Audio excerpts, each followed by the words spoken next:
The following is a presentation of the IH Sports Network. You're listening to the Monday Night Roundtable. For the next 2 hours, we'll talk local high school sports with the voice of the Oneida Indians, Tim Smith. 10-5, touchdown, Indians. Give me the corners, 2 scores, baby. Give me the corners. The voice of the Scott Highlanders, Rick Keaton. Throw the ball, has a receiver, long upfield, chasing it down. Pitch made by Rylan Griffith. He'll take it all the way to the end zone. Produced by the IH Sports Network, the Roundtable begins now.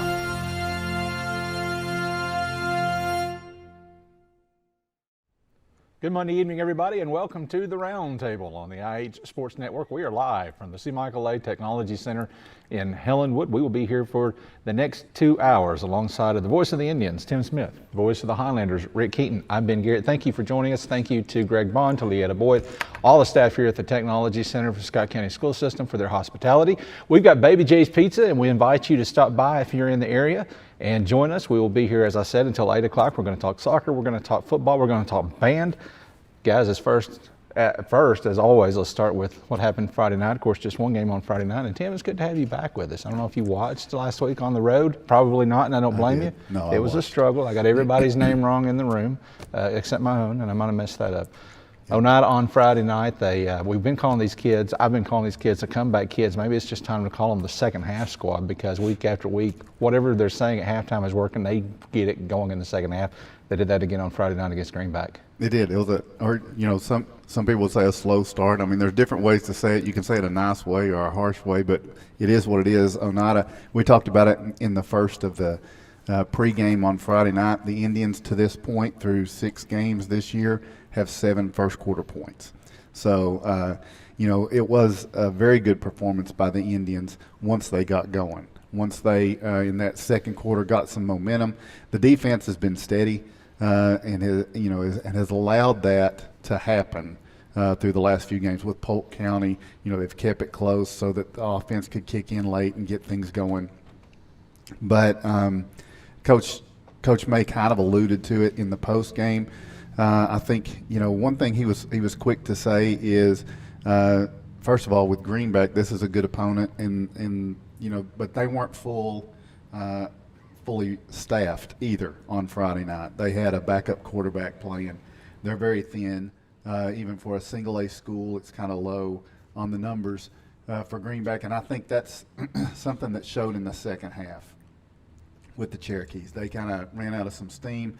They were moving the line early, and then as the game wore on, we began to win that battle in the trenches, and I do think it had something to do with the lack of depth that the Cherokees brought in. But in saying that, that's not trying to say the Indians didn't have a lot of positive things happen, because they did. There's some things we've come to rely on that maybe we underappreciate in a lot of ways, and one of those things is the player of the game this week, and that's Caden Rector. Sometimes he's been a starter for 4 years, and sometimes you just get to a point where you expect things from Caden, and it's no longer special. But he had a very special night on Friday night, and it's becoming that way with Ben Gilbert and Braden Birchfield over on defense. It's becoming, another double-digit tackle night, 3 behind the line for Ben Gilbert, and it's just kind of who they have become. And so those things are becoming more and more consistent every week. But Coach May said, he did not want the Indians this coming week in a matchup with the other undefeated region foe in York, the 4th team in the state in 2A, the semifinal appearance, York Dragons, a year ago. He didn't want them to place so much emphasis on this game coming up that if you don't get a win this Friday night, that it's like, oh, that's it, season's over. That was kind of his concern. And I thought about Livingston a few years back. Livingston, when they finished 4th in the district, they didn't have it all together. 2005. Didn't have it all together in the regular season. Finished 4th in the district, wound up winning the state championship. And I think that's kind of the mindset that Coach May was trying to point out is York is a tall task right now, and we are getting better every week. are we good enough here in week 7 that we're ready to take on this York team? Now we're going to be at home, so that's a big advantage. Should be. and we've got a lot of good things going, but is everything going good enough, or is it going to take a few more weeks and maybe you get another chance at them down the road? But regardless of what his thought is, and I'm not trying to crawl inside Coach Jimmy May's mind. He's with them every day. He knows a whole lot more than I do. But in thinking about that mindset, is it it's imperative. That's not a question. It is imperative. I'm saying this week has to be the week you play 4 quarters.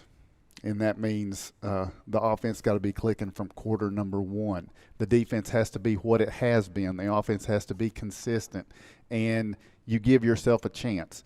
If you go out against York Friday night and you lose, but you battled and you're in the game through 3-4 quarters, that's a big step forward for what the Indians have been earlier in this year against the best team they're going to play on this schedule.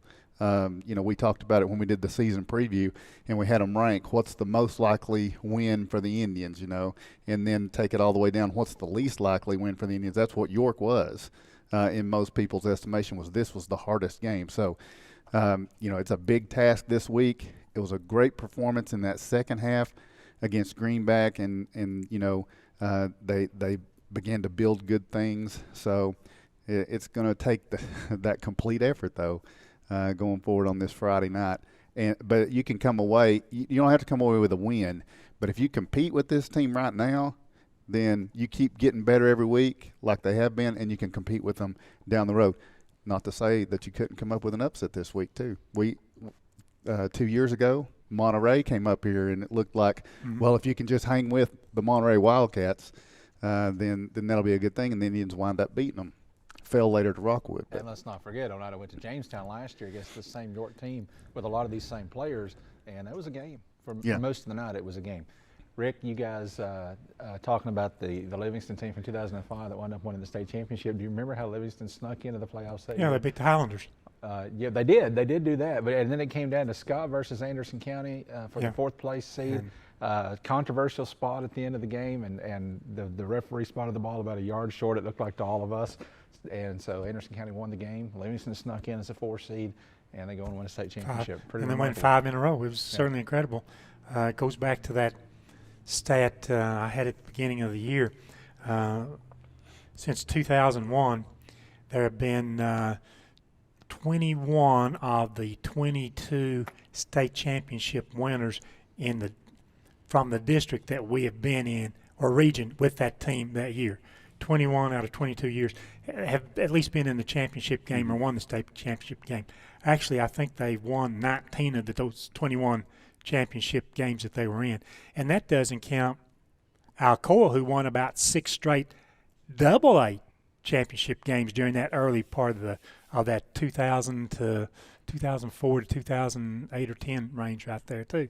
So I mean, it's I remember all those good teams, Ben. I remember Livingston's, and I've always said since then, hey, anything is possible when you go play the game on the field on Friday nights. Absolutely. It was a Cinderella run for Livingston. So, Scott, I did not play on Friday night. We don't have a game to talk about, but you get out to practice quite a bit, you and Harris, and watch the Highlanders. Anything in particular that they have been working on during the off week and heading into game week again this week? I do not know. I took the week off. You said take the week off. I did take the week off. He goes every day practically to watch practice, and the first thing was trying to heal up some bodies. The second thing is trying to clean up the mistakes that they're making, and the third thing is putting together what would be a successful game plan against this week's opponent, which is Whitley County, Kentucky, a team that really likes to run the ball. And I've got the numbers, if we got time for that, to tell you exactly how dominant they can be when they rush the ball for 200 or 300 yards a game. It's a good football team. Good football team. They're 3-2 overall, but they also play some top-notch competition there. So. Yeah. All right, we'll talk about that game a little bit later on. We'll talk about Oneida's game against York that's coming up. It's going to be a good Friday night of football. First, guys, we're getting late in the football season. As hard as it is to believe, we're getting even later into the soccer season. We're hitting the home stretch. So when we come back, we're going to switch to soccer for a half hour. And up first, we're going to talk to 2 freshmen from Oneida right after this.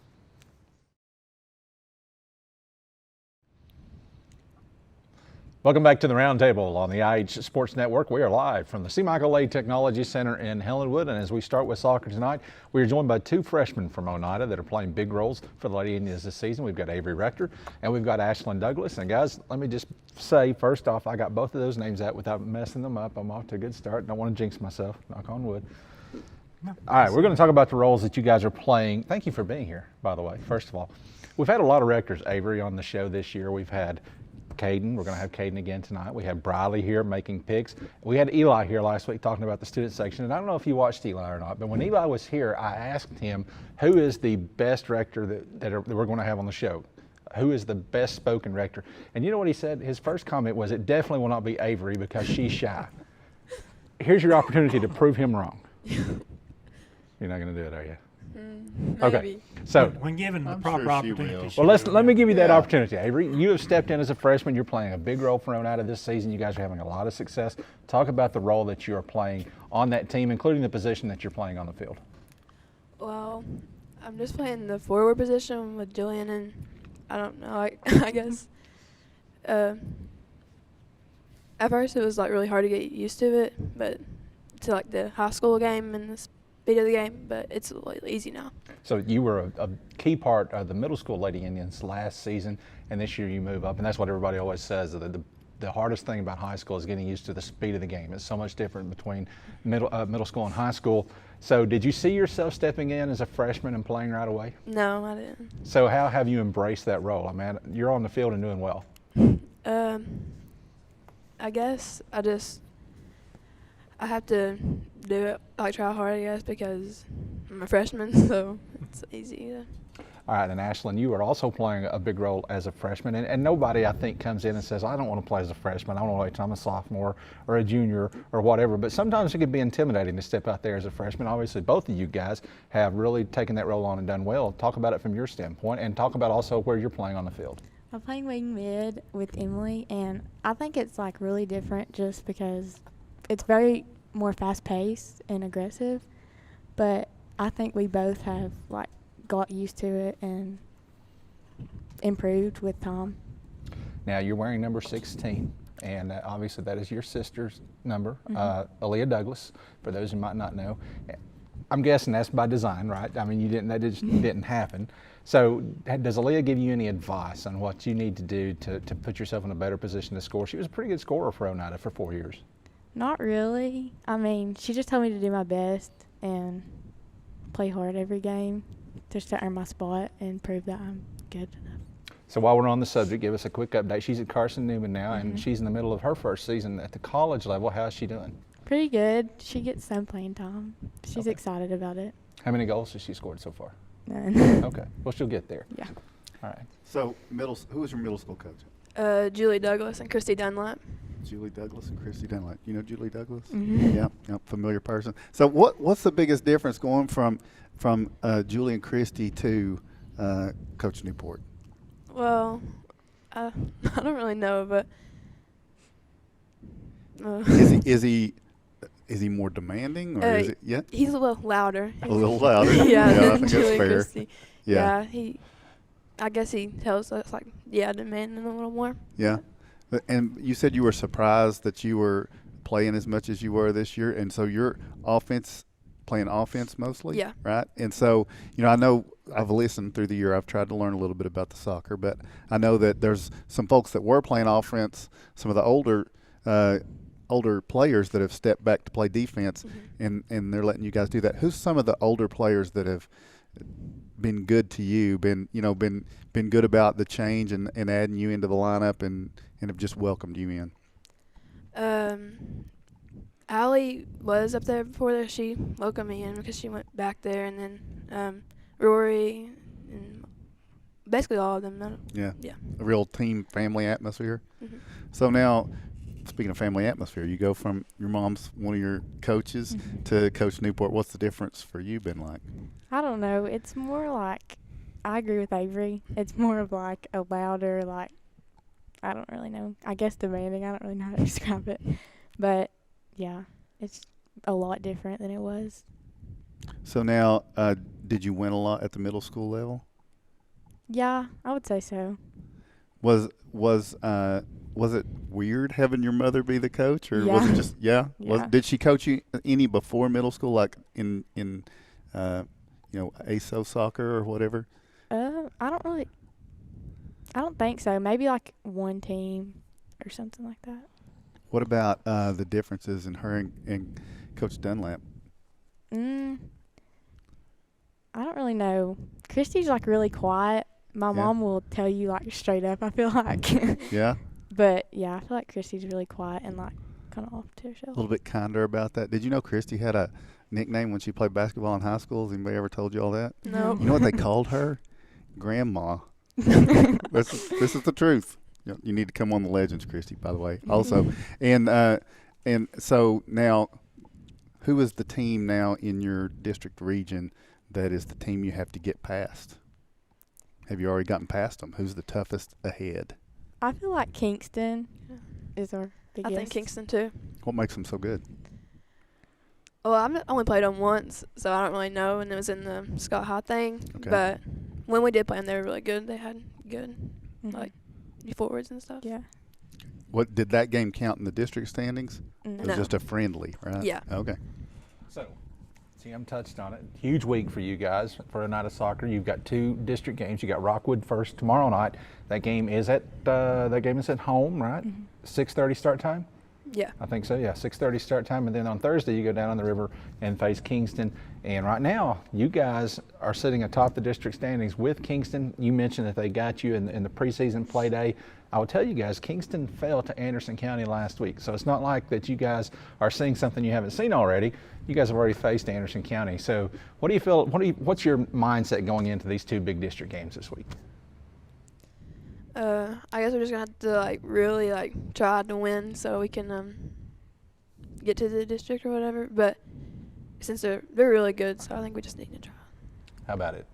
Yeah. I feel like we have to be competitive and like really dig because they do have they have skill.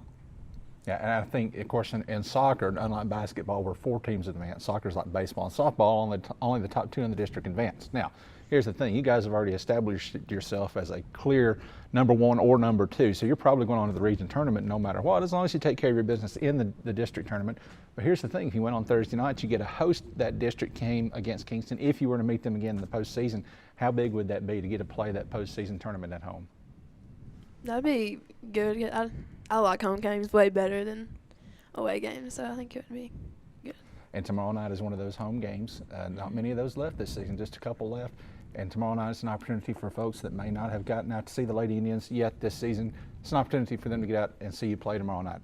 You got a message to the community? Hey, come support us. You guys want how many in a row now? Is it 8, 9? I think. Yeah, I think Yeah. around Somewhere. there. 8 or 9. Yeah. All right. We've given everybody an opportunity to do this when they've been on, and so far no one's taken us up on it. Do either of you want to do a Phil Newport impression while you're here? I haven't Yeah, good one. I knew that was But not. they're still calling him Coach Newport. You notice the seniors and juniors with that, they call him Phil, so You a know lot of why? respect. Because by the time they become seniors, they realize that his bark, loud as it may be, is much worse than his bite. Yeah, that's my take anyway. Tim? And I would just say you should tell the rest of the rectors that maybe you're not the most outspoken, but you're the best athlete. You can just tell them that, right? Maybe. All right. Keep up the good work. That's still to be seen, but the possibility there, right? All right, last question. I'll give you both a chance to answer this. You guys last year at this time were playing middle school soccer, and so now you, no doubt, you get to middle school games. I know if nothing else, you saw middle school take on Cumberland Gap last Thursday night. That was a doubleheader at Jane Terry Hoffman Field. Those 8th graders that you played with, the 7th graders last year that are going to be joining you next year, what's your message to them as they get ready to make that transition to high school soccer? What's your advice to them? I would just say, like, don't go into it thinking something because it's completely different than what you think it is. It's a completely different game than middle school. Yeah, I just say it's way more physical. It's just way more physical than middle school and way different and way more skilled, I guess. Okay, so Avery Rector, Ashlyn Douglas, thank you guys for joining us. Good luck tomorrow night against Rockwood and on Thursday in the big game against Kingston.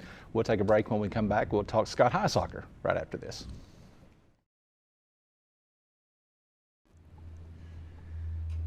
Welcome back to the Roundtable on the IH Sports Network, live from the C. Michael Lay Technology Center in Hellenwood, alongside of Tim Smith and Rick Keaton. I'm Ben Garrett, and now we're turning our attention to Scott High Soccer, and we're joined by junior Autumn Brummett and by freshman Aaliyah Jeffers. And Autumn, I want to start with you. You're the junior, but also I want to start with you because you moved into a starting role as this season has progressed. You started off the season coming off the bench, got into the starting lineup pretty early on, and once you got in the starting lineup, you haven't given that spot up. But in your first start, the PA announcer completely forgot your name. And I happen to know him, and he said he felt bad about it, but he said it was Eric Henry's fault because of the way the lineup card was marked. But last week, or the last home game, he forgot it again. How do you go unnoticed on the field during the walkout to start the game? I don't know how I go unnoticed during a walkout. I know I go unnoticed during like playing because I'm so small, nobody knows where I'm at. But during the walkout, I think I'm pretty in the open. Yeah, so does that bother you at all? Just a little bit. Do you want to go upstairs and kick him? I hear he's got a bad ankle, so you could he can't outrun you for sure. Sometimes. Now, with that said, your play kind of has done it speaking for you. So if your name has not gotten called out by accident, you've definitely showed up as the game has progressed. Talk about your progression as a player coming off the bench. You've been biding your time for 3 years. You're a junior now. And as the season has progressed, you got into that starting lineup, and now you're playing a key role up front for the Lady Highlanders. Well, I started out coming off the bench, and whenever I was coming off the bench, I just wanted to play harder and show him that I could run with them, with how small I am and stuff, and that I wouldn't give up. The old adage in soccer is that when a player is undersized, it's easy to knock them off the ball. But you hold your own really well against some really big defenders. What's it like going against those fullbacks that maybe have got 6 or 8 inches on you? I just kind of like look at them, and I'm like, well, I know you're slower than me, so I'm just going to go around you, and if you push me, I'll just fall down and we'll get a free kick. Okay, well, that's a good attitude to have. Absolutely. Aaliyah, you come on as a freshman and moved into the starting lineup right away. I think you've started every game this season. And I talked to the Oneida girls when they were on here a minute ago about making that transition from middle school soccer to high school soccer. You were at Huntsville Middle School, not this time last year because you guys played in the spring. So even more recent for you, you were playing at Huntsville Middle. Now you've made that transition to high school. What has that been like? Honestly, it's weird. Like, I didn't expect such a change to be there. But once you get into high school, it's so much more aggressive and faster than it was before. So it's a really big change. And you've really adapted well. First of all, did you think that you would be playing this role that you're playing as a freshman? Lord, no. Okay, but you've done good at it. And sometimes you might expect a freshman to be a little bit timid or whatever. You're definitely not timid on the field, and you play more like a sophomore or a junior that's been out there for a while. What's your mindset like when does it take that kind of a mindset when you're going up against juniors and seniors that are across from you? You have to think like you are one, because if you go out there and you're just a scared little freshman, then you're not going to be on the field at all. Okay, so both of you guys play basketball as well, and since you're a freshman, I don't know, do you play softball? Do you play a third sport? They're trying to get me to play, but I don't know about it. All right, so soccer or basketball, what's your favorite? Autumn? I have to say basketball. Okay. Basketball too. Really? So you both like, so is soccer just something that you kind of do to just kind of bide the time until basketball gets here? I love soccer too. I just love basketball a lot more because I play more basketball than I do soccer. And we think, I think Rick would probably agree with me, we think the Lady Highlanders are going to be in a race for a district championship this year, and you guys are going to be a part of that, and not trying to jump ahead because there's still soccer to be played, but I say that to bring up that Coach Jack Wright told me a couple of weeks ago he was at one of your soccer games and watching you out there as a freshman. He said that kid is going to compete for playing time as a freshman in basketball as well. So do you take the same attitude, the same mentality in a basketball season, what you just said about I'm not going to be a scared little freshman? Absolutely. If you go, it doesn't matter what sport it is, no matter what, you have to go out there like you are better than everyone else, and you have to push yourself to a level you haven't ever been at to make sure that you stay that way. All right, Rick, you had some biology questions, was it, or was it math questions? I forgot. I've known Autumn her entire life. She doesn't know me that much, but I've known her entire life because I know her parents. But I've watched this progression in soccer and basketball, and she's never shied away because of the size factor. And she goes out and she wants to play tough. I think that describes you pretty well. You like to play tough, and you like to show people that, size is not a factor. And Aaliyah, I've watched her play basketball since the 6th, 7th, and 8th grades, and soccer also. And I've never found, I guess I'm making comments more than questions, I've never found a young lady, 6th, 7th, 8th grade, that played as hard and gave it her all like Aaliyah does. And so I understand with that gift and that ability how she's been able to step into a role as a freshman, and Autumn has worked her way into that. So you've got two different forces right here. I'll start with Autumn. Did I get that description of you correct? Yeah. I never like to shy away from anything because everyone looks at me and thinks that just because I'm small, I'm going to be scared of them. So I just like to go at them and show them I'm not scared. And Aaliyah, did I get that description of you on point? I would say so. Whenever I go out and play every game, it's like it's your last because you're never promised another game in your life. Yeah. You know, having known her parents and grandparents, I want to know who her parents are. Is that who taught you that? Yeah. Tell me, who is that? Brooke and Adam Jeffers. Brooke and Adam Jeffers. Yeah. I mean, because I just. You know Steve Jeffers? I do. Grandpapa. Gotcha. All so right. you understand, you know. So where'd it come from for you? Who taught you that? I'd say that my parents taught me that too. They've always told me to never be scared and to just always go out there and play like I know how to play and just don't be scared of them. Wow. And I think Autumn and Aaliyah are two classic examples of watching the parents put them in a vehicle and take them in middle school, whether it be AYSO, all that stuff, and put them in a vehicle and travel with them, you know, and get them where they wanted to play and hopefully have a chance to be successful. And I think that describes both sets of parents, does it not? Yeah. Because I was headed down to a couple of years ago. It was either Rockwood or Harriman 1, and your dad blew by me on the 4-lane down there north of Harriman. You know, I was probably already going 75, and he probably shot by me like 85 to make sure that you got there on time. So I think I'm giving the kudos to the parents as much as I am the players, but I like what they bring athletically speaking to the game. So, go ahead. I was just going to say, how many yellow red cards have you gotten? 0 so far. Really? What about you? I got 1. Okay. I was sitting there thinking, I wonder if they're very likely because of that. But I mean, you know, because I'm not going to back down. So you got a red or a yellow? I got a yellow. Yellow. Okay, and we're in good. your defense, you had just had enough, right? Yeah. But I mean, playing that hard, but also avoiding penalties that way too. That's what Tim controlled aggression. Tim and I don't understand that about soccer. It's when we're watching soccer, we never think the person who got the yellow card was the guilty person. It was always the other person. Yeah. I mean, so it's difficult for us to catch on to that game. Now, Autumn, I don't mean to go back to basketball, but Morgan Hooks does not play soccer, so I kind of got to use the basketball comparison. You guys are on the basketball team together.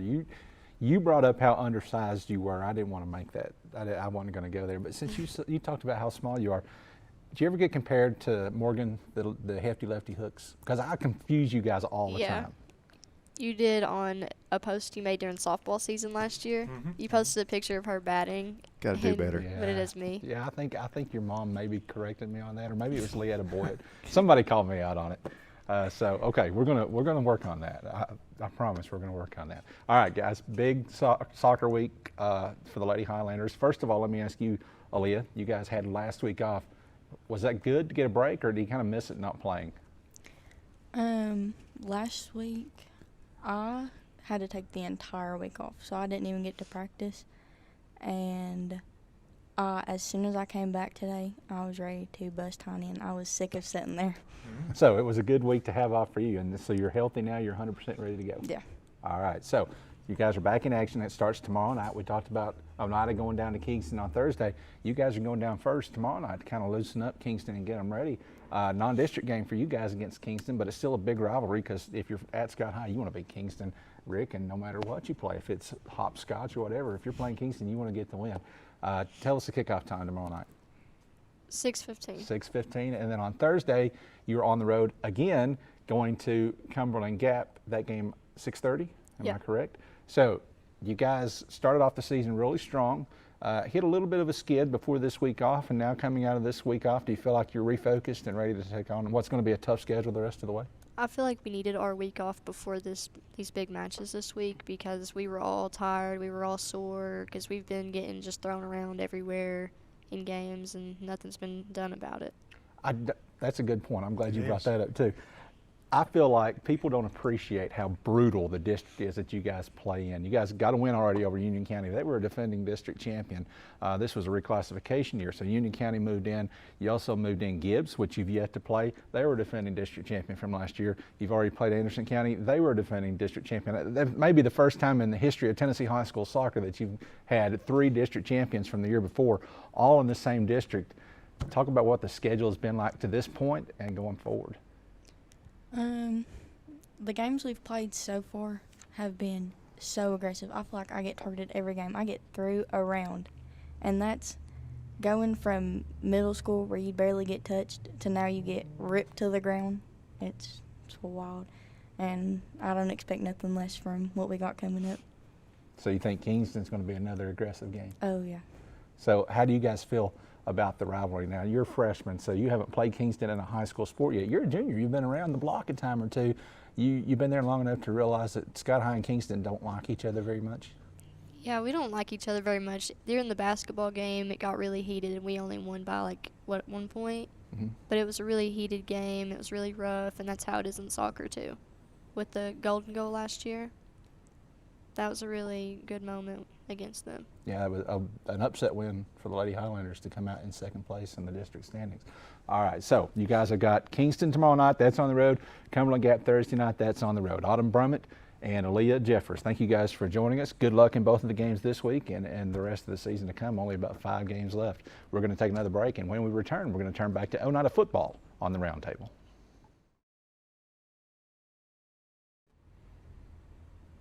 Welcome back to the Roundtable on the IH Sports Network, along with Tim Smith and Rick Keaton. I'm Ben Garrett. We're joined now by our First National Bank Player of the Game from Friday night, Oneida quarterback Caden Rector, and our Trophy Masters lineman of the game, Jesse Zachary. Now, I know that with the way you've been running the football after the catch and stuff, it's probably not fair to call him a lineman, but if your defensive end position, you've been wreaking havoc on opposing offenses. So both of you guys, another big game on Friday night. Congratulations. Yeah, and I think I'm going to start with Jesse because through the year, it's tough. It's tough to pick one person as a player of the game, and I know that was a huge play that you had in the early season game, catching the screen pass and taking it down for a touchdown.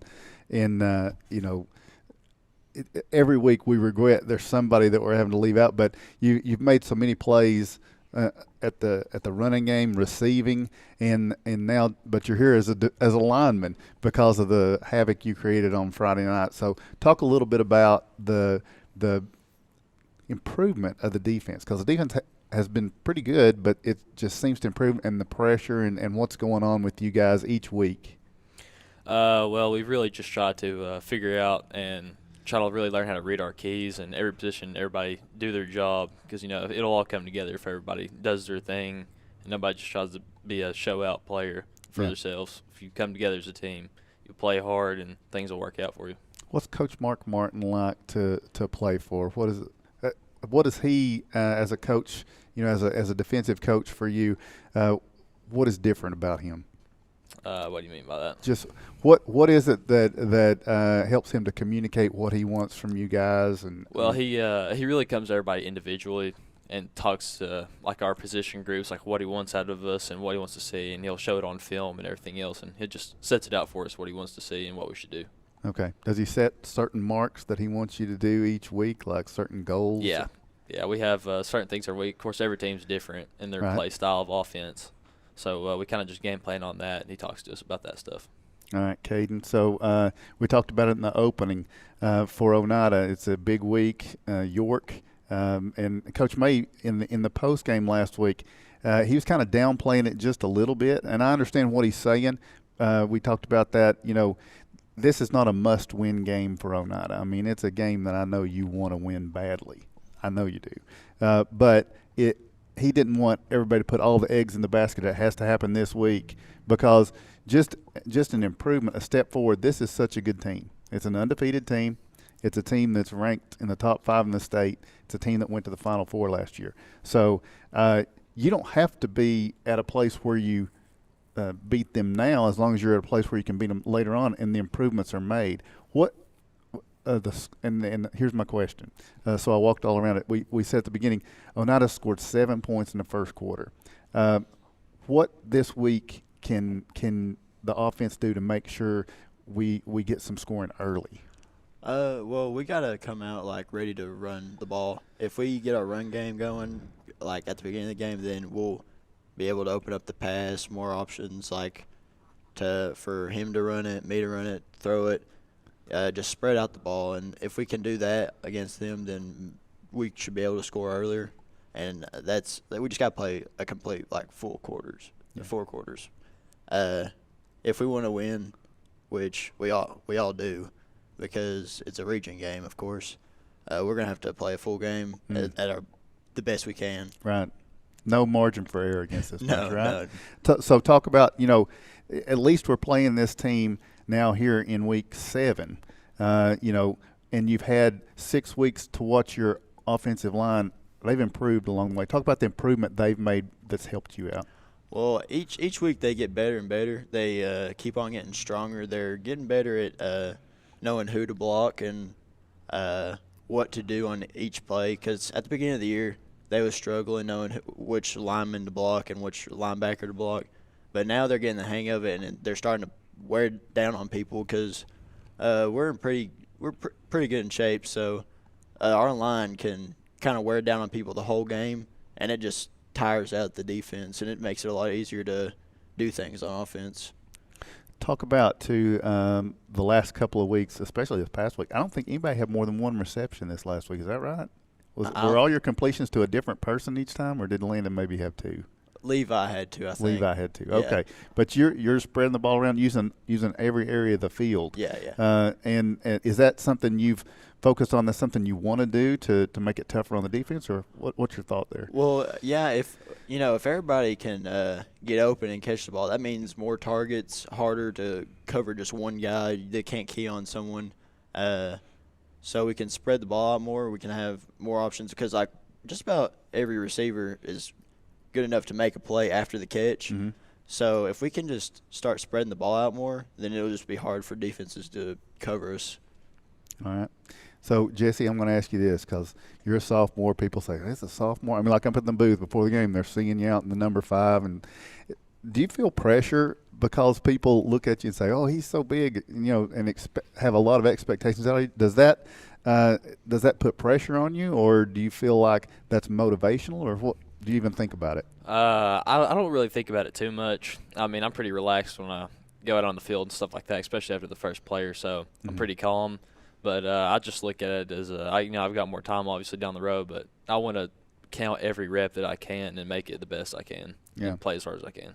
So if you were to say who on the field, player on the field, is kind of the captain of your defense, like Caden does for the offense, for the defense, who is the guy? Who's kind of like who everybody looks to right now? Well, I mean, you got our 2 linebackers. You got Ben and Braden, and obviously those are 2 big leaders in our defense, and they direct people where they should go and stuff like that. And they do a good job of that, pointing people and lining people up. Yeah. What about an emotional leader on the defense? Definitely Levi. Levi gets fired up quite a lot, and it's really good to see that, though, because you got to have some of that if you want to win some games. Levi talk a little bit to the other receivers? Yeah. Yeah. Landon, too? Yeah. Yeah. Berg. Yeah.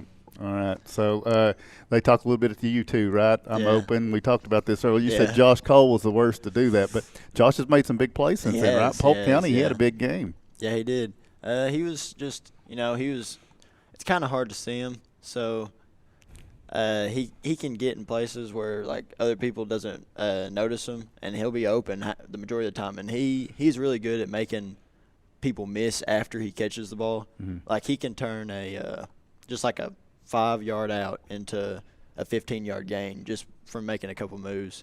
And so he's helped out a lot recently, and it's helping us offensively a lot. Talk a little bit about the freshman Xander and his progression as a runner. It seems like every week he's getting more carries and more good things are happening for him. Yeah, he's trusting the line now because our line just keeps on getting better, so it makes it easier for everyone to run the ball. We finally got our first game over 200 rushing yards last week.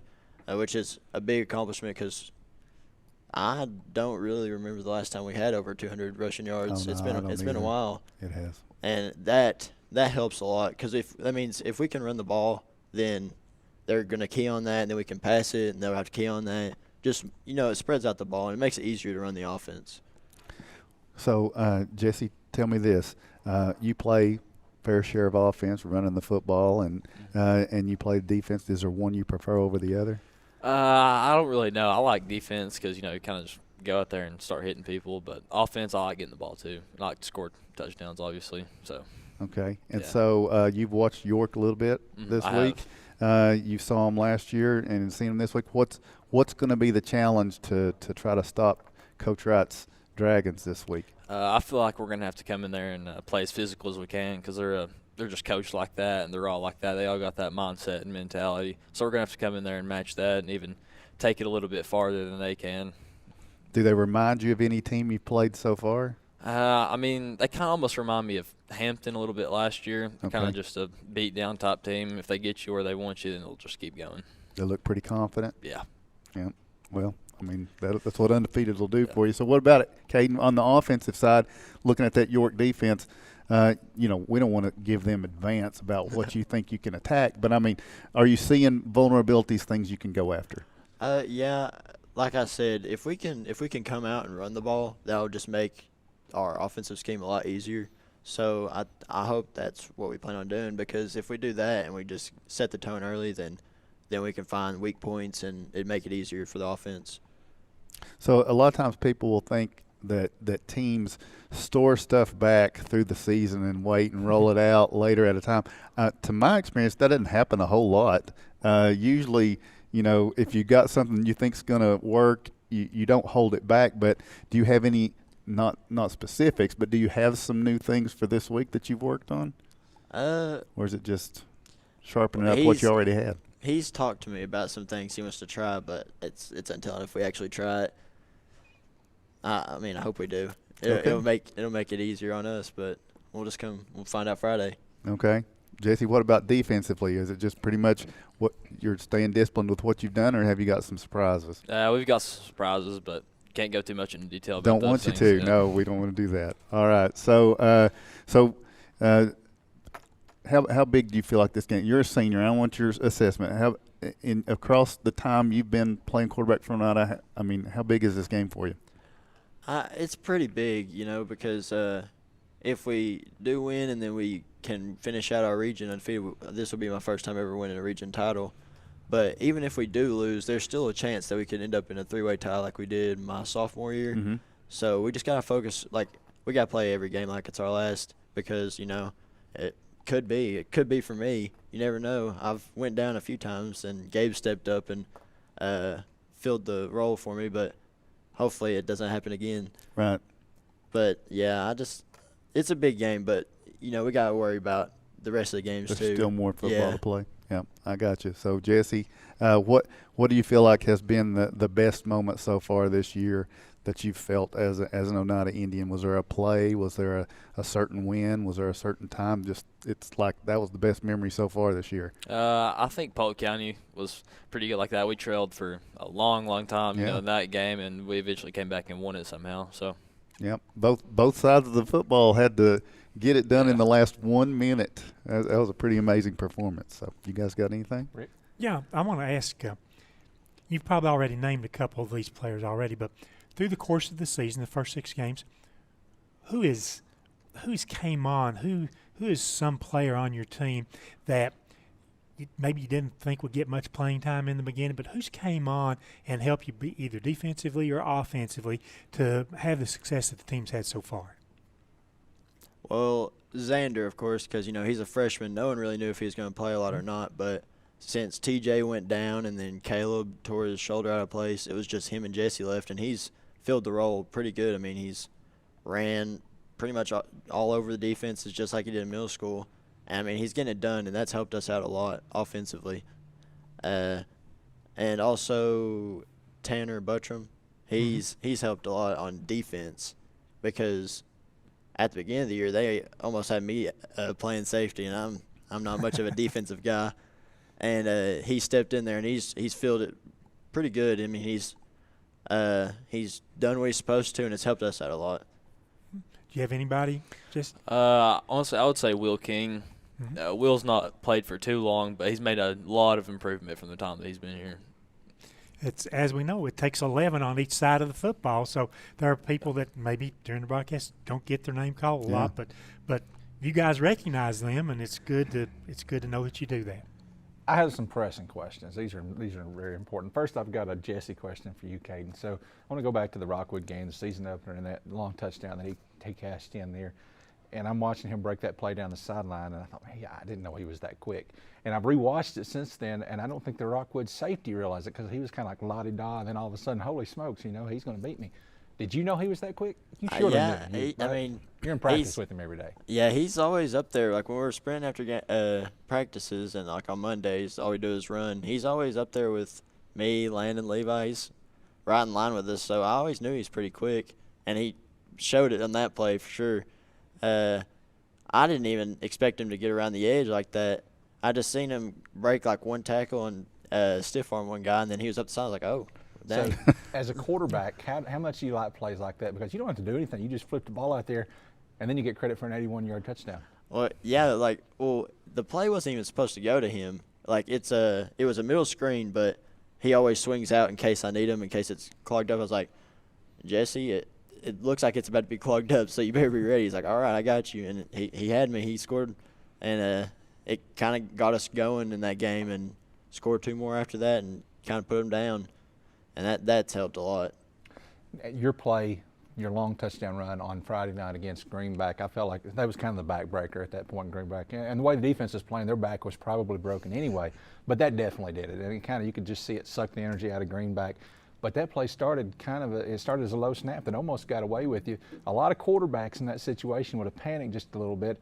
You just scooped the ball up and found your crease and took it for a touchdown. I think that's your best attribute as a quarterback. Talk about your calmness. You never panic. I mean, I don't go out there. I'm trying to stay as calm as possible, because if I'm calm, then everybody else is calm. And because if I go out there and I'm stressing out, then everybody else will be worried and think that something's going to go wrong. So I have to just make sure I stay calm, because that means line will stay calm and everybody, and we'll just be able to do what we do. And like I'll go to the sideline and I'll be frustrated, and Coach May just sits there and calms me down, and it helps a lot running the offense. Jesse, you're a rookie on the round table, but you brought Allie with you, and she's a veteran. She's been on here a few times. Did she give you any advice before you came on? No, not really. No? Okay. All right, so this last question. I didn't mean to get off on and ignore you, so I do have to ask you this. Your dad is a preacher, pastor at Bible Believers Baptist Church. That's in mine and Tim's neck of the woods. You going to follow in his footsteps? You gonna be a preacher? I'm not sure. I'll just do what the Lord wants me to, and I'll go along with what he wants. If that's what he wants me to do, then I'll do it. But if not, then it's a good answer, Tim. It is a Solid good answer. Absolutely. Right. So Caden Rector, our player of the game, and Jesse Zachary, our lineman of the game. Good luck, guys, Friday night against York. We'll take a break. When we come back, we're going to talk to Scott High's drum majors right after this.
Welcome back to the Roundtable on the IH Sports Network. You caught a look at the Scott High Marching Highlanders there from their competition Saturday at the Clinch River Classic in Clinton. And we are joined now by Scott High's co-drum majors. We've got Emily Birchfield, Skylar Davidson. No Scott High football game to talk about for Friday night. So, Rick, we thought it'd be a good night to bring on the drum majors and talk a little band. And, of course, Tim is our resident band expert. I know nothing about band. I played trombone for 1 year in middle school, but I wasn't good at it, and I quit. No, I didn't know that. I did, yeah, just 1 year. Now, one question, though, I do have. We contacted Ryan Hoffman. Yes. By the way, he was invited to be here tonight. And Tim even put out on the air Friday night that he was going to be here. Yeah, Can't believe he didn't show up. I try.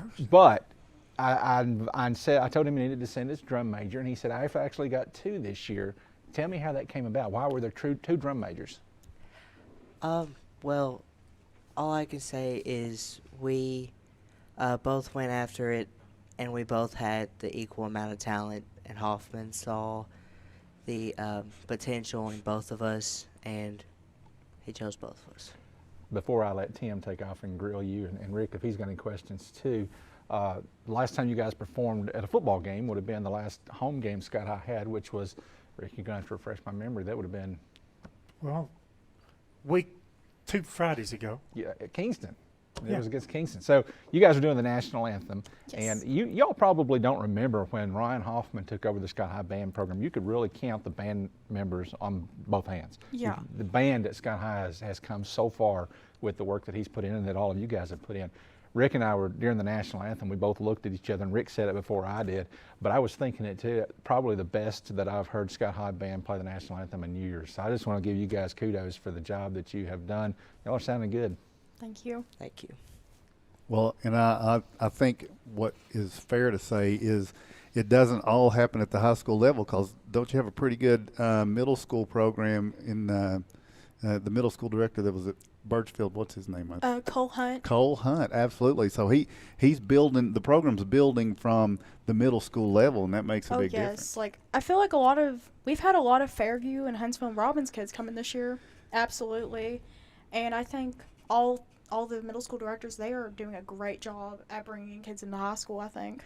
Okay, so what a lot of people might not know about band is that it's not just halftime. It's not just playing the music. So this video we saw just a few minutes ago, usually 3-4 competitions a year the marching band will go to, and you're there pretty much all day from daylight till dark, because they do the awards at the end, and everybody puts on, or the officers put the uniform on and go out and they present the awards. So you've got a day of just watching bands, and they get bigger as you go along, right? Oh, so yeah. you'll eventually see Walker Valley take up from the goal line to the goal line if you go to the right competition. So it's a neat day, and you get to perform, and then you get to hang out with your friends and watch all these other bands perform and talk about that. But there's a lot of work that goes into it too.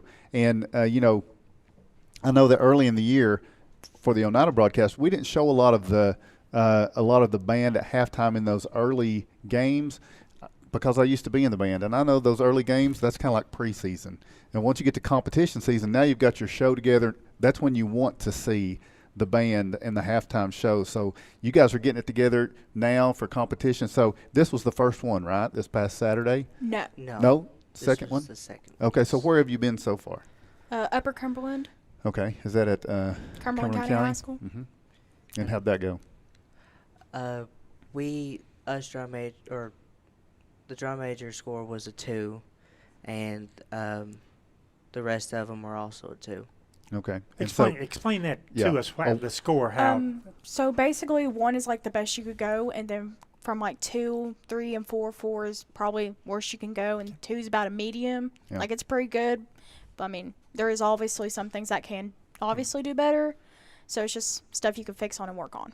And band competitions, that's your playoffs. That's what you guys, while you're in the band, while you put in that 2.5 hours practice every evening. Yes. And in that video, you might have seen a guy, if you just really analyzed it. There's a guy standing over on the side of the field with a little recorder, and there's somebody up in the booth, and there's somebody watching the flags, somebody watching the drum majors. I mean, there's individual scoring for all of those pieces, and they record it, and you come back just like a team watches tape of the game the time before. You listen to the recording of what they said, and here's what you need to improve before you go into the next one. So what are your future competitions? What have you got ahead of you? We have Alcoa and Volunteer Classic, which is in, I think, closer to Maryville. It's in Heritage High School. Okay. Those are two long-standing ones. I've been in ones at Alcoa and ones at Heritage. So now it changes throughout the years. So which one is the toughest? Which one grades the toughest? I think Clinch River grades toughest, honestly. This past one? Yeah. Yeah, and that's at Clinton. Let me ask you this. You were there at Clinton Saturday, and I've been there. My boys were in band. I didn't actually participate in that one, but I've been there with my boys, and it's right by the railroad tracks. Did any bands catch a train while they were performing on Saturday? That's always a bad lottery to win. I mean, we heard trains, but I mean, it seemed like it wasn't really even a problem, it seemed to us. Okay. Yeah. Well, one year we were down there, and Oneida was performing, and like half of the third song, it was just a train horn. You know, you were just guessing at what was going on. So when you choose a theme, what is your theme this year? What is the show? We're doing 4 songs by the Beatles. Okay. And the show name is Better Together. Okay. And so as you go along, like the first game, you might play 2 songs. Yeah. Yeah, and then you're just working all of those in. Mm-hmm. Okay. And so so what's the toughest song you've got in this 4-song set? I would say it's probably our second song. It's really like unique. Mm-hmm. What's the name of it? I Want You. Okay. And it's just real unique, and I feel like it'll be tough to like nail it like perfectly. Okay. So you got a slow song in there? Not really. Not really, no. Okay. Not really. What's the closer? The closer is She Loves You. Yeah. Yeah. Yeah. So with this, now one thing that didn't used to happen, unlike the old school bands thing, we didn't used to do all these, what do they call them, the movements? Visuals? Visuals, yes. They didn't ask us to do visuals. We just marched and played. Yeah. But now there's all this visuals mixed in and everything. yeah. You've even got a category where they judge you on that, right? Not really a some of them. category on it. It's just some judges are more particular about it. Okay. But I feel like the past 2 years we've added in more visuals, definitely. Because I feel like we didn't add in a whole lot like freshman, sophomore year. I feel like it's more recent. Mm-hmm. Yeah. So now also something people may not know about drum majors is you actually have talent because you play, and then so the band loses probably one of their better players to become a drum major. So what did they lose? What do you play? I'm a percussionist. I mostly played on quads and quints. Oh, my son was a drummer. But I'm assuming you're a musician, though. I'm just kidding. That was a joke. Oh, wow. Yeah, okay. I do that to my son all the time. I'll tell him you said that.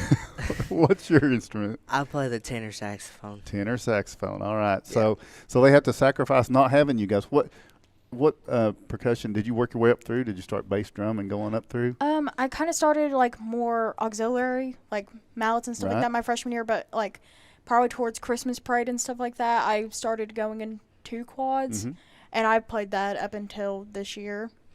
Bass drum's important, though, isn't it, for you yes. guys? It all starts with the bass drum, man. That's the timing. That's right. We have a heartbeat at about 2 or 3 of the songs, just to like get into the transition, and it sounds really good. And it's the bass drums that does that. Yeah. All right. So tell us. Yeah, let me go ask ahead. You tell us about the makeup of the band. I mean, right offhand, how many seniors, juniors, sophomores, freshmen? We have about 10 seniors, I would say. About maybe 4 or 5 juniors, and maybe about 4 or 5 sophomores. And then how many freshmen you think we'd have? Probably about 15. Wow. Oh, that's awesome. Yeah. That's great. So how many members altogether in the band now? About 43 to 46. That is fantastic. Is that count people in the bands, that count your flag corps? Yes, that counts color guard included. Okay. I sense you were not done. No, I was just going to say, when's the next competition? October 21st in Heritage. Well, that's quite a ways off. Yeah, which is a good thing because we can clean stuff and we work on new drill and everything, so that's a good thing. Yeah. I'm sorry, go ahead. No, they usually play early. I remember as being some of the smaller bands, which I was in, you usually play early. Sometimes you get in those late Octobers. You're going out there trying to play, and it's cold, and that really affects every instrument. It's tough. you envy those afternoon slots. But anyway, go ahead. So at what age did you guys get started in the band? I was in 5th grade, so I was probably about maybe 10 or 11. Yeah. Are you a Cole Hunt product? I was at first, actually. 5th and 6th grade, he was at Winfield. So, and I went to Winfield, and after that, he went fully to Birchfield, and then I had Stephen Rogers. Okay. All right. I started in 7th grade, so I was about 12, 13 years old. Okay. So you've both been doing it for a while.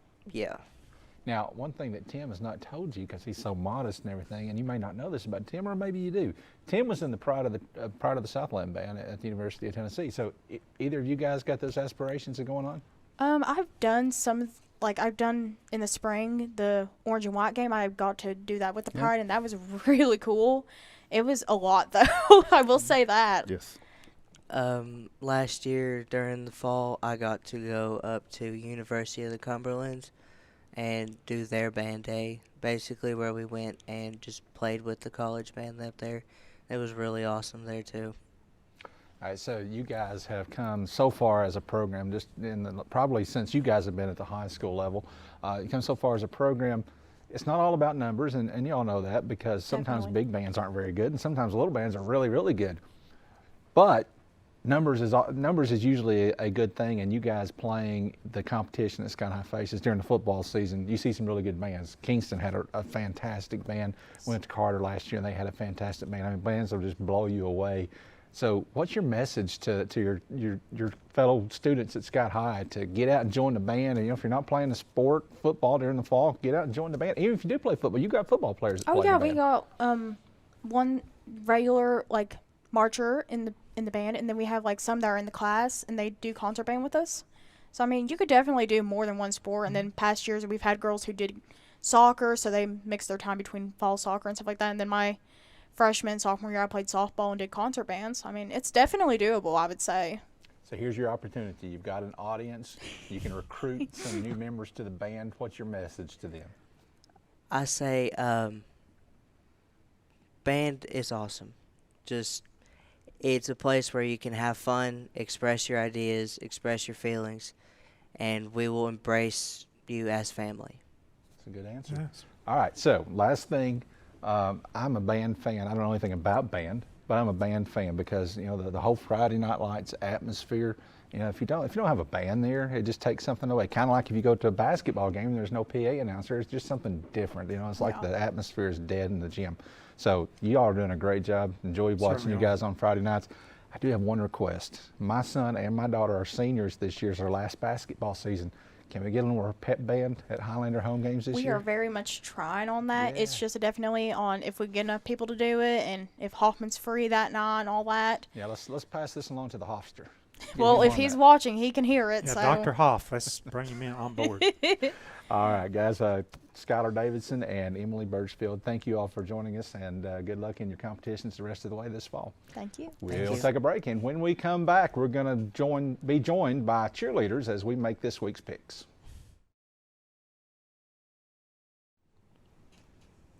Welcome back to the Roundtable on the IH Sports Network from the C. Michael Lay Technology Center in Helenwood. For our final live segment of the night, we still got our Legends of the Game coming up. Don't forget that. For now, I'm Ben Garrett. He's Tim Smith. He's Rick Keaton. She's Gracie Gray, and she is Ellie Grooms. And you guys both junior cheerleaders. You were at Oneida. You were at Scott High. And before we get into our picks, the important stuff, I'll give you guys an opportunity to talk about cheerleading. And I'm going to... I got a question. Go ahead. Yep. You see, I was just leading him into that. I wasn't even going to ask the question. Did you see his eyes roll? Things are changing here, right? You start off the season in football, and it is just burning hot. You're walking outside and sweating. By the time we end the football season, it's freezing cold. So how do you deal with that as a cheerleader? Do you have different kits, different outfits, different? Yeah, we have a midriff that goes under our uniform, so it'll keep us warm during the colder months of football. And then we'll have a sweatshirt sometimes, and then we also have sweatpants. Okay. And do you have a favorite time of year to cheer? I mean, was it just so hot in the early season it was just miserable to cheer, but it's too cold late? What's your favorite climate? Probably right now. Right now? It's not too hot, not too cold. Gotcha. We'll have to look into one of those midriffs. I could use it. Sometimes it gets chilly in the press box. Quite often it does. Yeah. No. Yeah. No. You guys show up. I mean, it's just a No, I thought. mean, he can have his midriff. I'm not It's a doing that. thought. I bring my heater with me, okay? So, Ellie, I'll start with you. How long have you been cheering? Since 7th grade. Okay, so didn't start off in like another sport, basketball or something, and switched to cheer. You just always been cheer. I did like Bear Creek and Boys and Girls Club basketball, but nothing in 6th grade. I mean, I think she didn't get to answer my question. My question was really good. I'm really sorry. Time out while Gracie answers Tim's question. Gracie's still trying to figure out if she wants to answer that question. Okay. Yeah, we do change up our style. We definitely wear our warm-ups that we get. Okay. And we wear our pink out sweatshirts. All right. Favorite time of year? Probably football. I like this time of year. Yeah. Okay. All right. Sorry. I just felt left out there for a okay. So, minute. Gracie, you were on last year with us as well. I think, Ellie, this is probably your first appearance. I appreciate you guys being willing. I mean, if you watch the abuse that we put the cheerleaders through every week, making them pick the winners of these games, I'm kind of a little bit surprised, honestly, that you guys agree to show up week in and week out. So we appreciate it. Gracie, how long have you been cheering? Since I was very little. Okay. For a long time. So did either of your moms cheer? You kind of following in your mom's footsteps? My mom did. Yeah. Mine did not. Okay. Basketball season or football? What's your favorite? I like both, but I definitely like basketball because we kind of get to show off our talent more and do dances. Okay. How about it, Ellie? I personally like football. It's just like the atmosphere. I feel like I just like more personally. So I can see both sides of that. There's just something about those Friday night lights. I mean, there's something special about football. But I also think that as a cheerleader, in that closed environment of a gym, everybody's kind of in tight quarters, and it feels like all eyes are on you. Everybody's actually paying attention. You know, they can't just ignore what you're doing. Do you feel like that sometimes in football? Do you kind of feel ignored a little bit? Honestly, yeah. No. I just feel like it's like you can't help it. It's really exciting, so I'd watch it too. So we have had some of the student section heads from Oneida and Scott High the last couple of weeks, and they both told us that they kind of key off of what the cheerleaders are doing. Talk about your responsibility in that regard. We definitely want to do stuff with them because it kind of gives us, kind of helps the cheerleaders too. Like, kind of breaks down our nerves, especially pow, pow, pow. I was getting ready to ask if you had a favorite cheer. Yeah, pow, pow, pow. Pow, pow, pow. And I think every cheerleader has said that. We asked last week where that came from, and I've forgotten the answer already, Rick. You probably did not forget. No, I didn't. So if I've forgotten, probably everybody at home has forgotten to refresh our memory again. Where did pow, pow, pow come from? Miss Kim Burke. Kim Burke, that's right. Okay. So, and it's kind of become its own thing. My son wears a shirt that says pow, pow, pow. Yeah, and by the way, we're going to have a couple of IHSN shirt designs sooner or later, and I don't want to give too much away, but we may be going to key off of that a little bit too. And I've been told that when we do that, Mark Matthews gets his own shirt. Oh, well, okay then. And I don't want. I guess because Mark's the star of the show and all. I don't want Mark disillusion. Because Mark shows up every Monday night and does his part. Yeah. He actually doesn't, by the way. I don't want to disillusion anybody, but you know when I'm at a football game, I'm sorry, I have to concentrate on the football game. And during basketball season, well, most of the time I have to concentrate on the basketball game and where the ball's at on the court. But what I do love about cheerleading is what we call the competition between the cheerleaders and the opposing team cheerleaders. We call it the backflips down the floor, and we want to see who can do what we refer to as a full pull. Full pull is from one foul line to the other foul line. Who does the full pull for the Highlander squad? Well, Olivia Rector did it last year, but I really feel like Riley Lance is going to do it this year. She did most of it. I didn't know she was a cheerleader. I thought she did everything. I didn't. She does everything else. Okay. Ellie, what's your favorite cheer at Oneida? Probably the classic of Oni. Okay. And as far as the student section, do you feel like that they key off of you guys? Do you guys key off of them? A little mix of both? Probably a mix of both. Okay. All right. So, how many hours of practice y'all do each week? 3 days a week for 2 hours. Ours is kind of iffy. Like, we normally do like an hour and a half to 2 hours. Okay. How much time do you guys spend keeping up with football games, aside from Scott High games and Oneida games? Any at all? No. You a fan of a team, college, pro? I mean, go Vols. Okay. Yep, Tennessee. Can't go wrong with Tennessee. All right, so let's talk about who's going to win this Friday night, and you guys are going to help these two guys They need some help. Not too much help, but a little bit of help. Tim's in the lead right now, but now he is getting perilously close to losing that lead. Yeah, I need help. Yeah. So and Rick's trying to catch up. So I'm in the Gracie, top 10. 10 out of what? 20? Only a few games back of Tim Smith. We'll start out in AA and start out in Oneida's district. And of course, first of all, we've talked so much about this already, but York coming to town this Friday night against Oneida. This is going to be I feel like going to be one of the premier games in East Tennessee this week, just because both of these two teams undefeated in district play, region play, and regular season region championship. Riding on this, although Bledsoe still got something to say about Absolutely. that. Tim, what does Oneida have to do Friday night to beat York? 4 quarters. I'm going to stay consistent with what Caden said. We can't have this disparity of offense in the first quarter. We gotta be 4 quarters against this York team, and consistent offense, consistent defense throughout the whole time to compete with them. Then you may put yourself in position to beat them.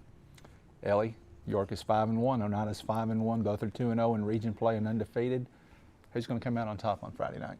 Oneida. Oneida. You sound very confident. How about it, Gracie?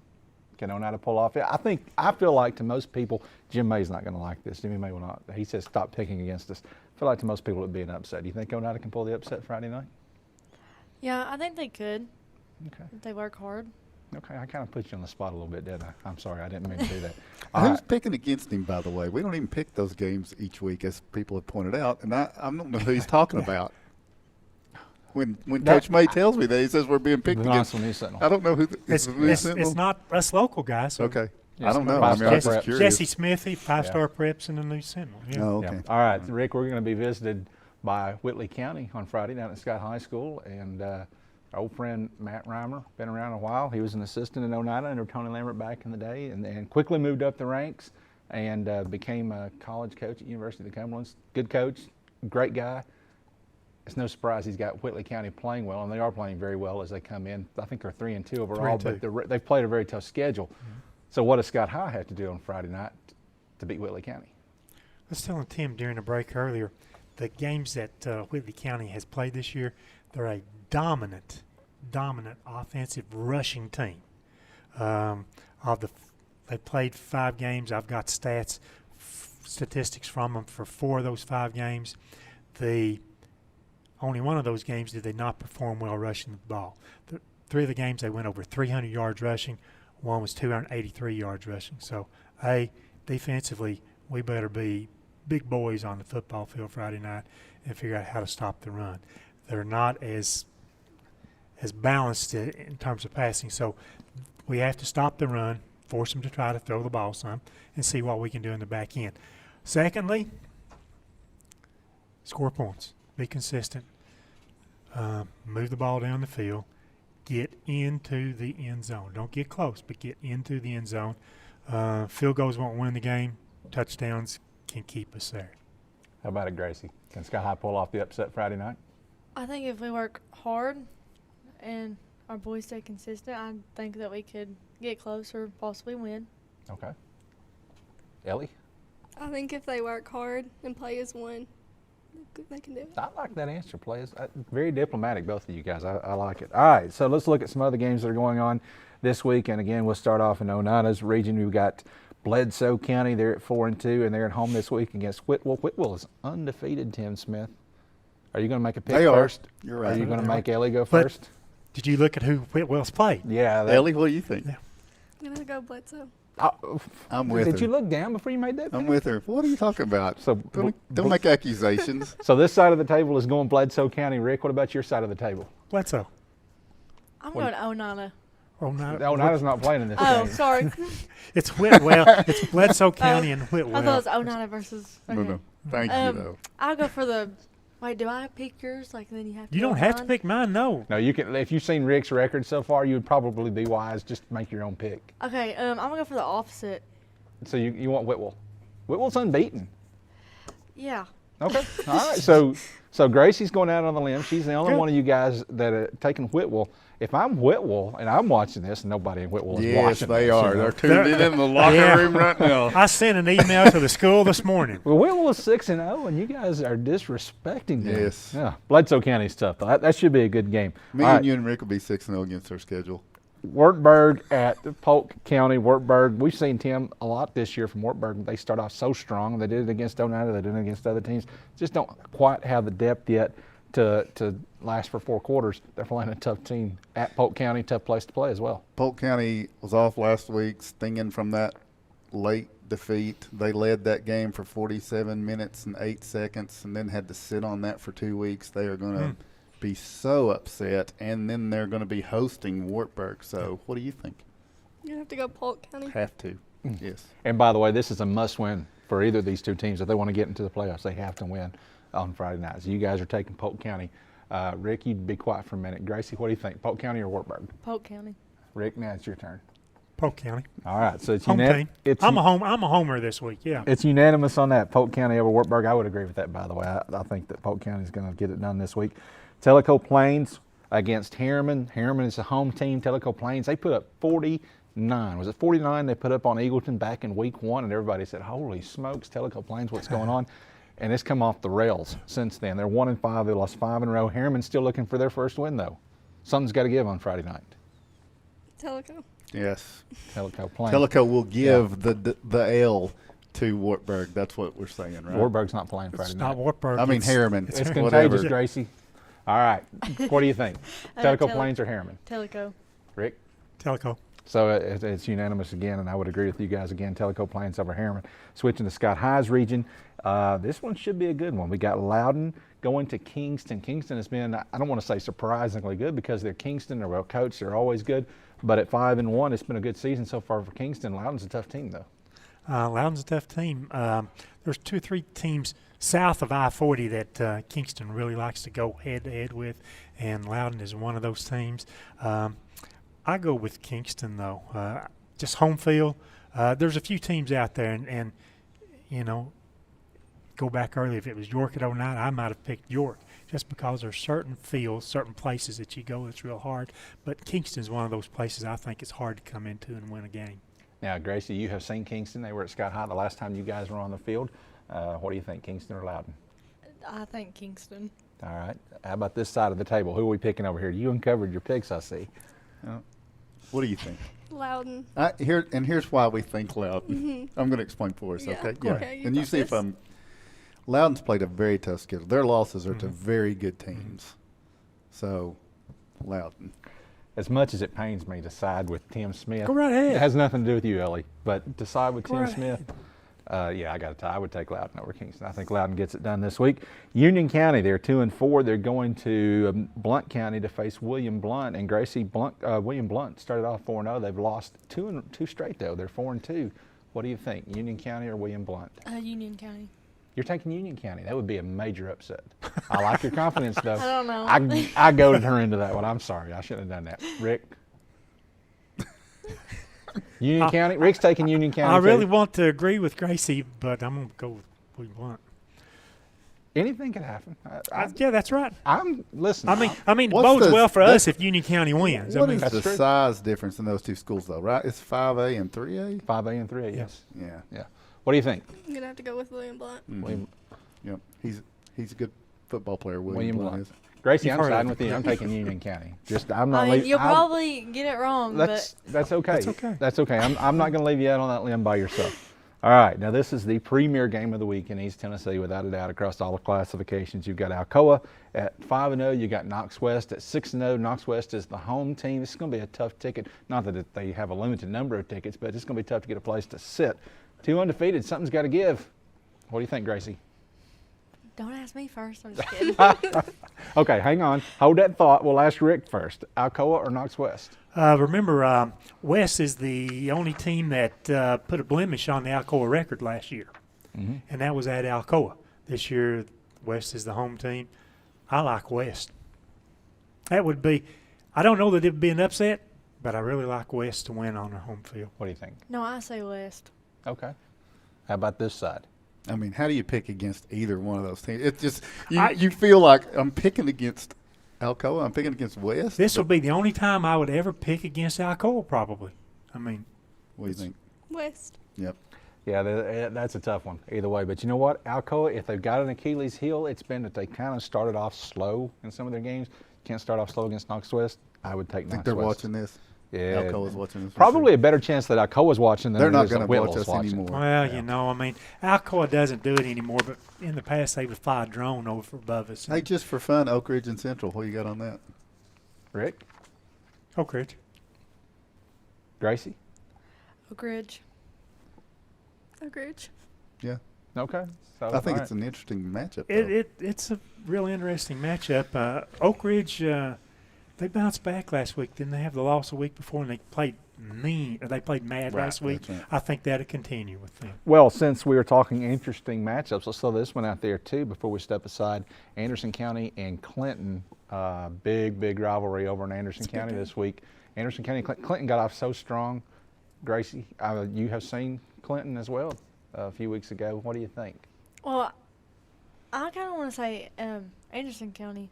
They were the champions last year. You're exactly right. So I feel like they could push it through. Yeah, and you would not be alone in picking Anderson County. Rick Keaton, you're going to pick. Anderson County, yeah, they started 3-0. They won their last two. 0-3. 0-3. Yeah, I'm sorry. They started 0-3. They won their last two. They like playing region opponents. Matter of fact, they've not lost a region game in 37 region games or something like that in the last several years. So yeah, I like AC them. And we like David Gillum. Yeah. We will forgive him for hiring Tony Lambert. You know? No, we like Tony too. What do you think? I like Tony. Yeah. No, what do you think about the game? He's okay. Tony's a good guy. I think they've righted the ship for the rest of the season, probably for Anderson County. That was a tough early schedule. They're just going to keep getting better. Don't you think, Anderson County? Anderson County. Have you let her pick once tonight? Yes. Mm-hmm. Has he? Yeah. Okay. Very first one. All right. I will say that on our picking panel, the only person who picked Clinton over Anderson County was Kevin Akers. I don't know what that says. I know what it says, but I think I'm in good company right here. I'm taking Anderson County. He probably is watching. You know, you mentioned another pick earlier. You got to start gambling the last 4 or 5 weeks if you want to. Well, when you're on the leaderboard, when you're as far back as Kevin Akers is, you do. There you go. No, I'm kidding. He's only 2 games back from Ken Smith. All right, last one, but this is definitely not least of all. Tennessee hosting South Carolina on Saturday. I can tell you this: I was surprised when Tennessee played Florida. Tim Smith and a couple other people picked Florida, and I thought that was the right pick because I didn't think Tennessee could beat Florida. They didn't beat Florida. Now South Carolina, everybody seems much more confident. Even the odds makers in Vegas, Tim, seem more confident. Tennessee opened as a 10-point favorite today. I didn't see that coming. What do you think, Tennessee and Florida? I know what you think. Well, now I'm against gambling. I don't check what they do in Vegas, and just answer I don't know about that. I'm just going to say, if South Carolina have been the least bit impressive in their first 4 games, I probably would have gone with South Carolina. But they have not looked good. They looked awful Saturday against Mississippi State, even though they won. I was ready to pick South Carolina because I was worried Tennessee, but then Tennessee's got the revenge factor of last year and everything. So, it seemed like a chance to pick up a game on people, but I didn't want to play it that way. So I went Tennessee. I think Tennessee's going to win, but I think it's because South Carolina's just Spencer Rattler was something like 30 out of 30 for 300 yards and 3 touchdowns. That wasn't impressive to you? You're a hard guy to impress. Mississippi State, no. And let me say that. Okay, Mississippi State, you're right. Marcus Satterfield that came from Greenback, and they lost him, and offensively it looks like that was a loss. And South Carolina's not very good defensively. So Tennessee's offense, and they look better in the first half against UTSA. If it was South Carolina, it's different, right? Let me say this right here. It's not your turn yet. Oh, I'm sorry. Go ahead. Go ahead. Go ahead. Don't pout. I brought him into it. Yeah. Tennessee can make a lot of teams look good. They can. However, 102,000 folks is a big advantage for Tennessee. At night. At night, 7:30 kickoff. That's a big advantage, I think, for Tennessee to have the game here. It's going to be all lathered up, as they say. Ellie, we haven't gotten to your pick yet because Rick so rudely interrupted. What do you think, Tennessee or South Carolina? I'm going to have to go Tennessee. Okay, Rick, now it's your turn. Tennessee. Tennessee. So we're unanimous We're not unanimous. I'm taking South Carolina. So, and I hope I'm wrong, by the way. I would love to be wrong. I want to see Tennessee beat them by 50. I just don't see how they can. Gracie Gray, Ellie Grooms, thank you guys for joining us tonight. And when we go into commercial break right here, we're going to let you guys pick who comes next and follows in your all's footsteps next week as a cheerleader to represent your respective schools. So be thinking about that. Tim, while they're thinking about that, you get us ready for our Legends of the Game segment, which is coming up after the break. All right, so we are going to a pre-taped Legends segment, and I think I mentioned it in the segment, but I got a social media post from Shane Chitwood. He played at Oneida in the early to mid 80s, and it was on one of these game recaps things I was doing from the 90s. He said, Oneida played football before 1990.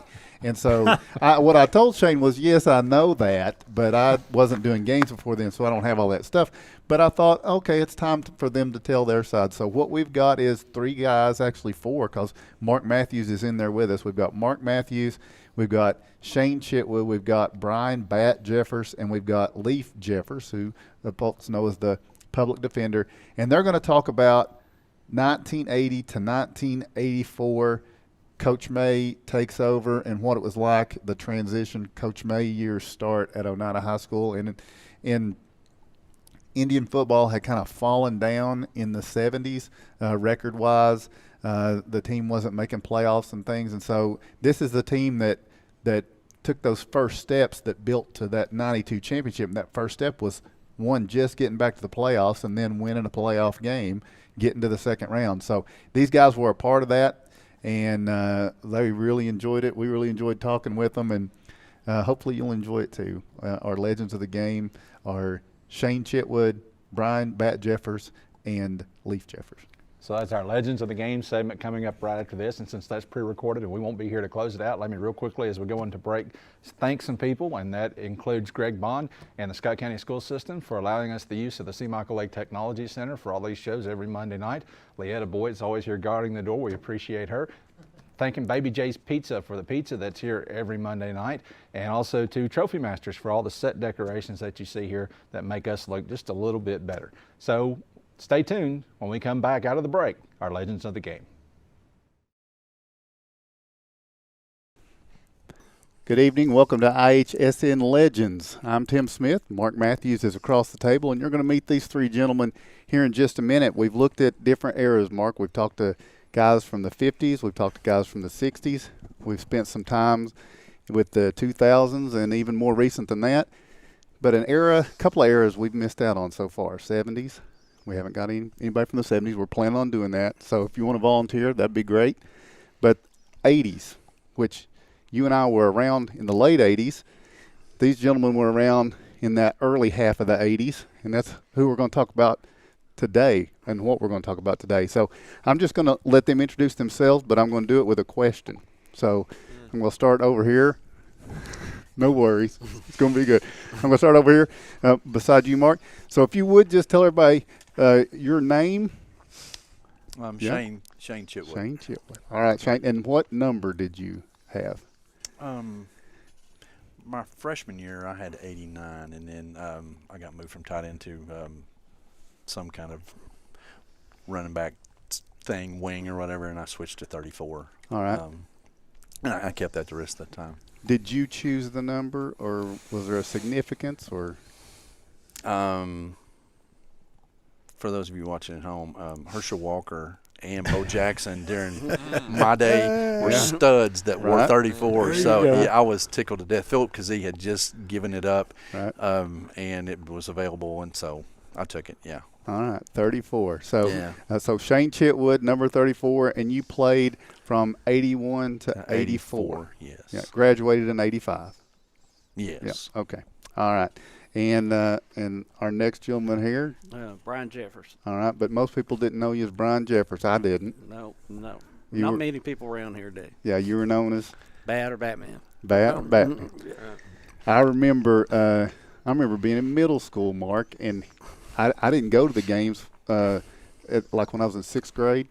I was a homebody. But I would hear you all talk about a guy named Bat that played football, and it just conjured all these things in my imagination about that. So, so Brian Jeffers, Bat Jeffers, what was your number? 21. All right. Was it that way middle school and high school? No, I was 39 in middle school and 21 all right. high school. So did you choose 21, or was it just I issue? choose it. Yeah, Clip Ranch for the Raiders.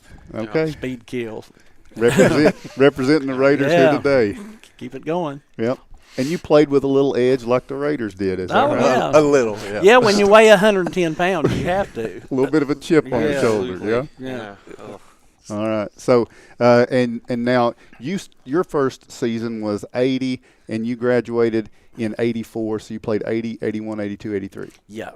My freshman year, I broke my arm, and, I was out that year. Okay. Yeah. All right. And then our third member of the panel here. So same question. Yeah, name. Let's go with name first. Start with the name if I can remember. It's Leaf Jeffers. Yeah. Beef. Well, I forgot to ask Shane if he had a nickname. No, you didn't. When your last name Chitwood, you don't have a nickname. Gotcha. Yeah. You don't want to mess around in there. No, nobody says it to your face. Yeah, exactly. Okay. Yeah. So your nickname was. Well, that's who said that? Did you say that? No, it wasn't me. It was an unauthorized. What was it again? There were people who used the word beef. Beef. That's what we always call it. Yeah. Kind of a play on your first name, Leaf. And now, you're right. But I hadn't thought of this in years. You'll remember this. When I was a freshman, I wore these weird-looking orange plastic glasses. Oh, yeah. This was before, contacts and other, scientific advancements.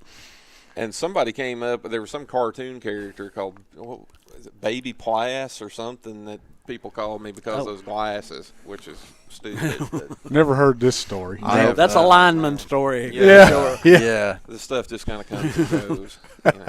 So Leaf Jeffers. I was number 50 my freshman year because it was the only thing I could get in the 50s.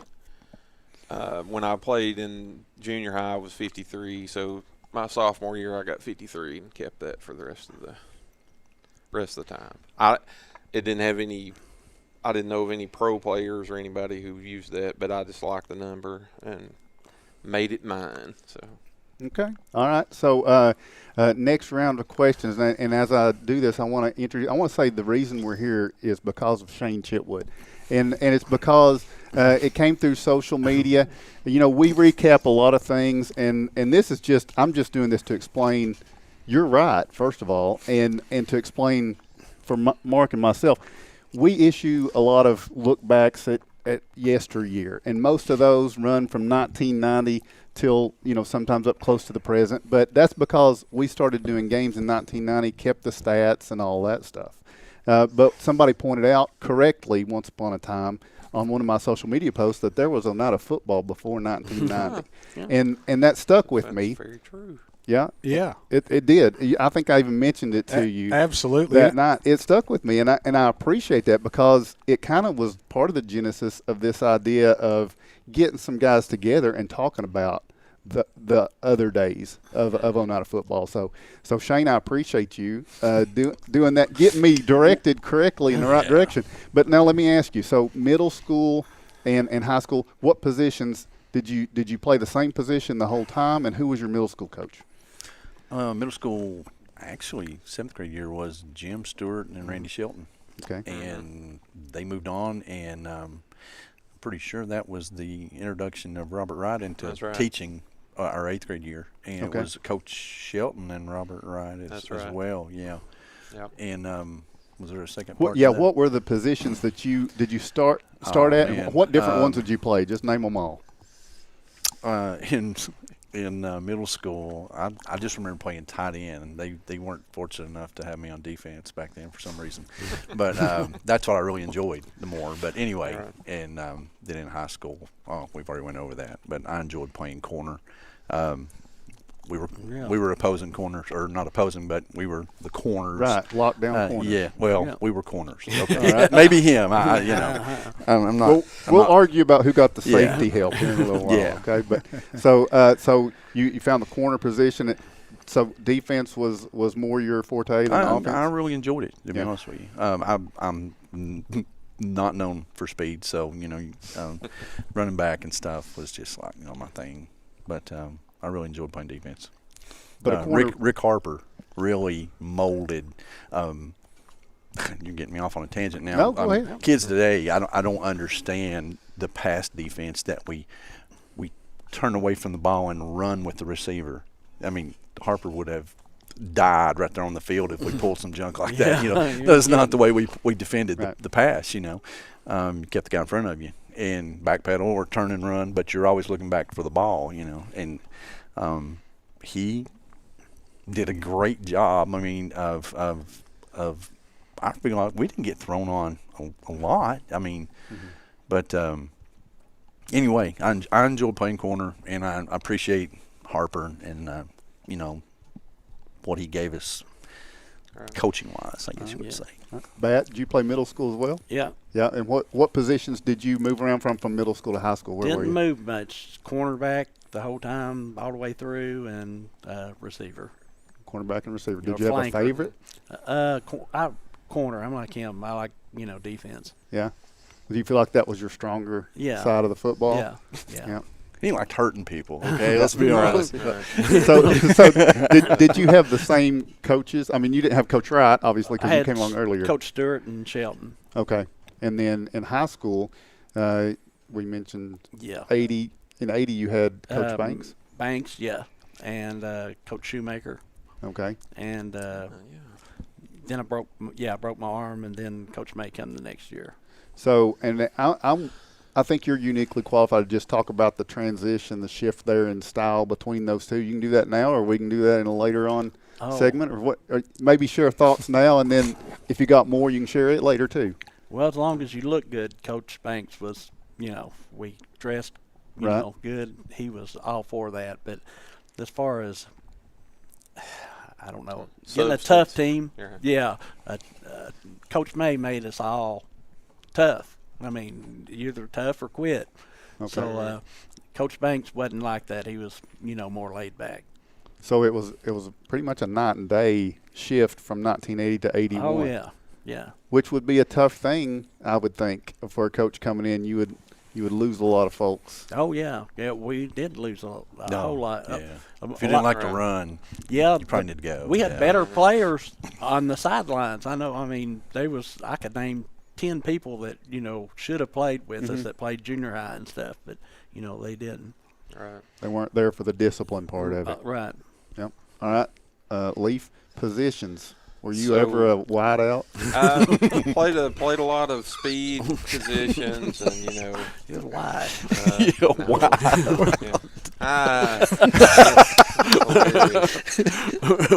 No, oddly enough, didn't do a lot of ball handling or skill positions. I was a lineman all the way. So in junior high, I played defensive tackle, defensive end, and then this happened in high school too. Played every position on the offensive line at some point, but ended up right tackle both times. And I'm like these guys. Obviously, defense is by far the most fun part of playing on defense. I played tackle too on the left side.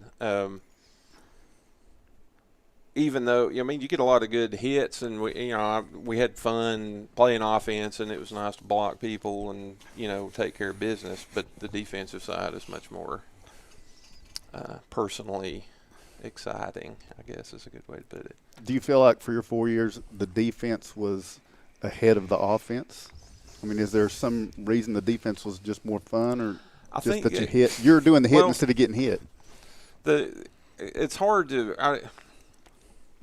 I don't know if one was maybe more dominant. I think we were pretty well balanced, but defense, I think you guys would agree. I mean, it was just more fun as far as when you're on the field and doing what you do. Offense to me was more of a sort of like the work day part of it, or you had to put in, especially as a lineman. I mean, you're expected to do certain things that are pretty basic every time, and the offense that we ran, Coach May put in the veer. I think that's the first time anybody'd seen that. Mm-hmm. As a right tackle in that offense, I mean, I took a lot of pride in it because you're kind of the, point of attack on most of the stuff that we would run. And that was nice. I mean, but I didn't going into games or anything like that. What I was looking forward to was playing defense.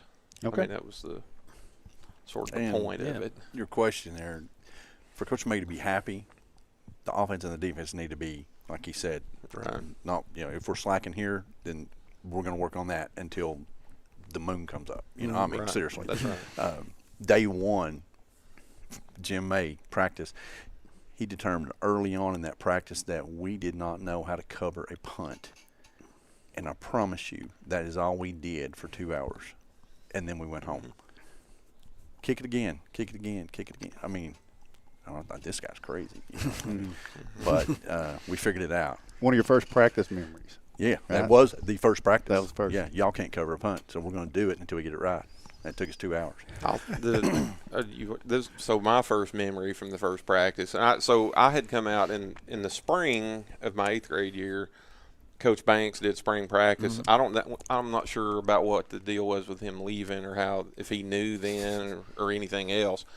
But it was, I don't have a lot of memories of that other than just being, an 8th grade kid in way over my head and getting, beat on pretty regular. But the difference, or what I remember the first day, and this is more like the reaction of other guys, and you can probably talk about this more. So we meet, we have some conversation, do calisthenics. I mean, it's like part of the warm-up stuff, and then he had these agility drills that he and the assistant coaches, Coach Harper was in that. I mean, and they were explaining all this stuff to us and telling us to do all this stuff, and we get through that part of it.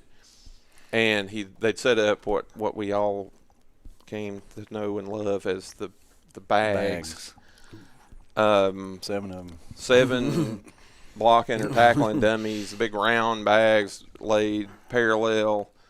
And there was, I don't know, 4 or 5, I don't know how many different, I don't 6. know, Anyway, so you had, and what I'm talking about is different things we would do with the bag. So there was, you start out by running through the circle, and then there were cones that were put on these that were seemingly, miles apart, but you had to run through the bag part of the thing and then run around, and you had to run all the way back to the end of the line of the players waiting to go.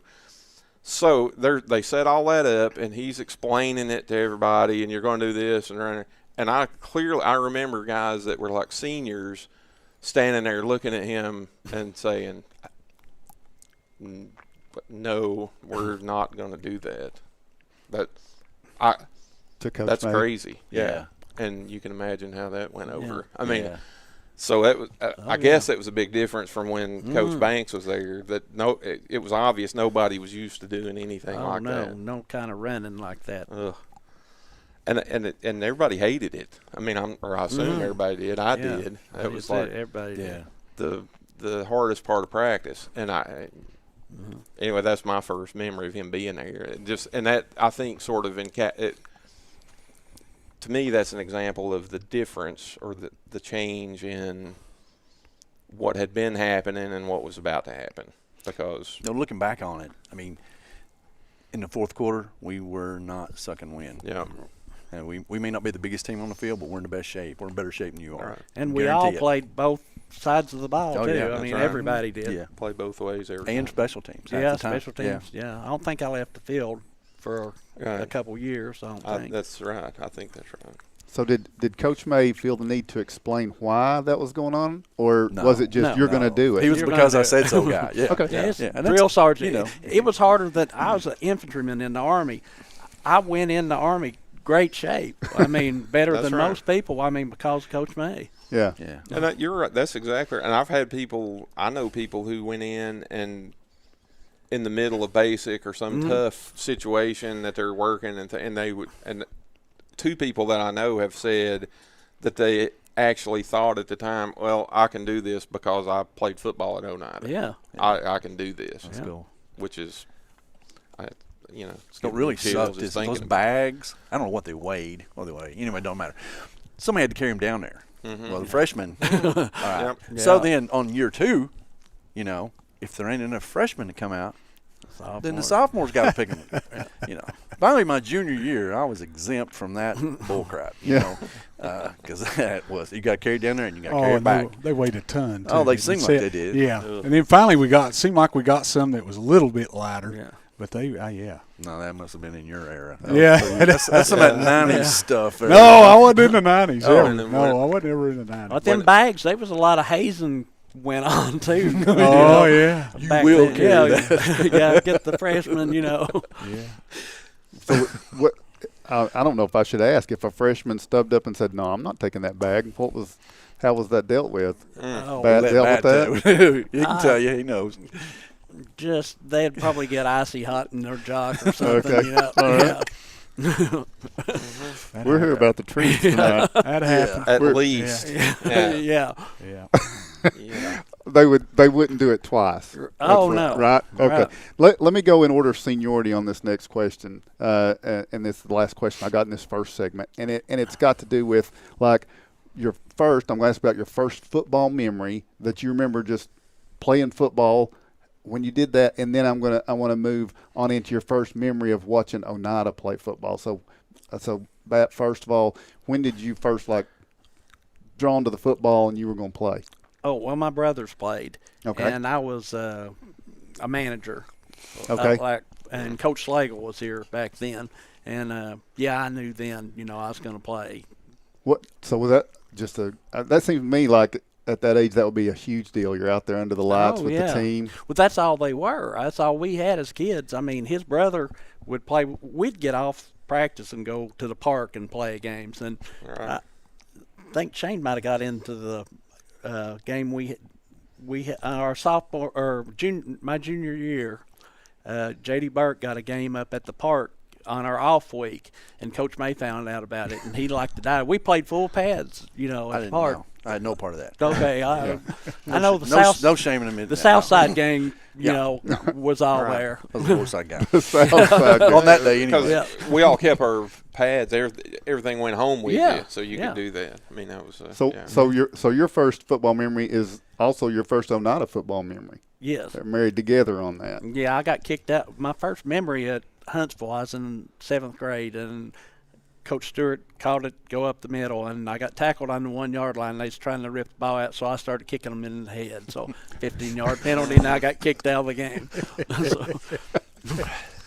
Well, since you had the same answer kind of for that question, I don't know. Should I ask you? Can you define the difference in the South Side gang or the South Side and the River Rats? Oh, is there a difference? Absolutely. That's him there. Yeah. Tell him about the River Rats. Yeah, well, that was a group of basically it was guys that hung out at the river and the brew crew partook in alcoholic beverages, and all but one. Go ahead and Patrick Phillips was the designated driver for those guys for years. That's right. He's gone now, but he's a great guy. But for some reason, he felt the need to hang out with those guys. He might have been ministering to them for all we know. You know, that's possible. But he was a cool guy. It was a whole different thing. The South Side group was just a cleaner hardcore. Group. Well, I mean, it was just a different mentality. And I mean, you were. We thought we were poor. Well, I was poor as a kid. Sure. I didn't have anything, you know, growing up except football. Right. And we kind of had a chip on our shoulder. Okay. You know, and had something to prove. I don't know what it was, but generally it was people that lived across the tracks at Artco. Yeah. I mean, that was the Socktown. Physical demarcation. Something like that, Denzel Pennington, J.D. Burke. Skating and collar. Yeah. And Jerry Matthews was with us all the time, so, I mean, we was all together. Okay. Shane, first football memory. I was sitting here trying to bring that one back. I don't know what year Joel Cotton probably played or was a senior, but I remember going to. That would have put me probably in about the 4th or 5th grade or somewhere in there, and going and watching them, and I ended up with his number 89 whenever I became a freshman. Don't know if I was a fan or what, but anyway, that's irony. But that's my first Oneida football memory. Yeah. Okay. All right. Did you have one before that, just football? No, I got to go to some UT games with my grandparents when I was like, and that's all I remember. We went to a game. That's it, All right. But still. Leaf, what about you? First football memory and then Oneida football memory? Probably my first, well, I mean, other than just watching, I mean, I guess I'm like what you guys were talking about. There wasn't a whole lot of options. I mean, it wasn't like you were going and seeing a lot of other games or anything like that. I think I probably got to go to one UT game as a kid, same kind of deal. I don't remember anything about it except going there. But the first time I remember anything specific probably was, this would be sometime in the 70s, kind of like you said. I don't even know what grade I would have been in. But Dad took me up to watch a game or a couple games, and Nick Daugherty was playing. And I don't know if you guys have ever seen, got to see him play or saw tape of that guy. I've never seen anybody that was that fast laterally between the tackles and was that big and strong. I mean, it was shocking. And he could have played anywhere. Yeah, he could have played college ball and dominated. Chose not to go. He actually ended up marrying my cousin, and I got to know him later and spend more time with him. And just fantastic guy, but just killer on the field. I mean, I remember that just like he was number 74. I don't know why that popped into my head, but that was just, you want to be a guy like that. I mean, that was tough. And so the first memory I have, clear memory of playing, and you mentioned, I think you were talking about being at Huntsville. Mine was at Huntsville. So our 8th grade year, Coach Wright came, and I'm going to kind of go into a little love story about, I mean, that guy's the best coach I ever had, no question. I mean, just shockingly great motivator. I felt like we could have beat the Pittsburgh Steelers if we opened up down there, did we not, our 8th grade year? I think so. Yeah. And I remember we were down. This is insane. How do you remember something like this? I had forgotten all about it till you started talking. Yeah, So that's cool. We were down at the half. It was like, I think it was 12-6. And we'd come in at the halftime, and he was pumping everybody up. And I remember, I think he was talking to me and James, not because it was us in particular, but we played on defense. I was left tackle. James Lovett was the defensive end. And we were walking out of the locker room, or, going out to start second half, and he grabbed both of us by the face mask and was just talking, and, and it was the most intense thing that had ever happened to me up to that point. And basically was just saying, you guys can make a difference, you guys can do this. We would have beaten anybody that they put in front of us after that. I mean, it was insane, and we ended up, I think we won the game like 14-8, or it was pretty close. I don't remember the exact score, but that was a real after that, there was no question. I mean, I was 100% in and played like crazy every chance I got after that. I mean, so he actually created that love of the football, football for you there. And I'm sure there'd been stuff leading up to that, and then all through the season after that, I'm sure there was other stuff that happened, but that was just like that changed probably the course of everything I was doing. I mean, it just makes you want to. You would do anything for a coach like that, or lay it on the line, and that's how it was for Coach Harper. Great. Yeah. I think Coach May hated me, but Coach Harper always pulled me off aside. You don't think they're playing good cop, bad cop? No, man, I'm telling you, they had something special going on. I mean, we're running the option one day. He's the tailback. Coach May's over here not paying attention. Brian is doing his thing, waiting for the pitch, and steamrolls Coach May, man, and then just starts, I'm sorry, and it was all okay. If any one of us had done that, we'd have been out of here. You know? Yeah, he was I'm telling you. Yeah.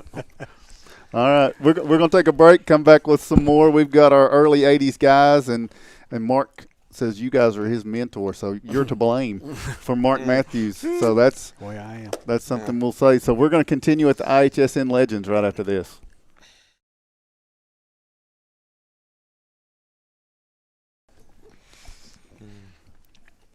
Welcome back to IHSN Legends. We got our early 80s crew here, Shane Chitwood, Brian Jeffers, Leaf Jeffers, no nickname, Bat, Beef. We got that. All right, Mark, what you got for these guys? I just wanted to say, you know, coming up and coming through middle school or junior high, I've called it then, you know, you guys, all of us guys coming into middle school, we idolized you guys. You was heroes to us. I mean, you was a big deal, all of you guys. And that's what made me want to play high school football was these guys right here. And 34, 21, 53. And I knew them. I told you today, you know, I remember that. I remember vividly stuff that these guys did in high school. I don't know how. I can't remember take out the trash. But, one thing, you know, old 21 here, and we've talked about this a lot. When I was coming up through, and when Jerry, of course, was playing, because I was at every game you all played. Right. You know, I was there. But you always remember old 21, and every time you thought he was going to score. Yeah. Every time that Bat touched the football, that's a touchdown. You know, in my mind, that was easy. I wish it had been like that. What's the most vivid memory you have of that, what you just said? Of him coming through and knocking the No, scoring every time he touched the ball. There's one he's got in my record book. Yep. He's got one. Probably a kick return at some point. Exactly. Yeah. Knox Catholic. Knox Catholic. Yeah. And that was something that 21-point underdog. We were. Yeah. And you scored twice in that game, I believe. You say this Dale is scored cable because it's getting ready to get ugly. I'm gonna you scored. Kick the crap out of them guys, man. Actually, I discussed that yesterday, I think, with Kevin Bird, and we talked about that very game. And he said to me, you know, Bat changed that game. Yeah. He said, return yards. Yeah, return that kick, and it set the tone for the whole thing. Yeah. I mean, it was just on. It was slaughtered. What set the tone, I don't know if you guys were out there, but we've been out to the field doing warm-ups. And we're coming back through the tunnel up the steps, and their bus is pulling in. It's not a yellow bus. It's a different kind of bus. And these guys in suits and ties are getting off, or sport coats, whatever, anyway. And they're laughing at us. Yep. Like we got this wrapped up, and we went out there and beat the brakes off them. You remember what happened in the week leading up to that? There was an article in the Knoxville newspaper and had a picture of their locker room. They had a refrigerator in their locker room, and they had some quotes from people saying things like, "Well, we hate to go up here. I've heard they don't even have a fast food place. We don't know where we're going to get." And we just fed on that all week long. And then, by the time I got on the field with them, I was so mad that people had a refrigerator in their locker room. I was ready to tear. They had a D1 kid too. What, Clement or something like that. I can't remember his name. I believe that's played right tackle. Yeah, and it wasn't a factor. No, and they were picked. That same article, Knoxville they picked them. There's 21-point favorite. Or something. We beat them 28-0. And that was in the district then. Yeah. Single A, man. Yeah. Webb and Catholic both. Yeah. Because we introduced them to single A ball too, just a few weeks after that. Yeah. Beat them both. So I enjoyed that. I do want to expand on Catholic here in just a minute, because that was some of the most memorable games, even for those of us who didn't play. Is memories about that, and a couple of specific memories I want to get to when we go through, the seasons here in just a minute.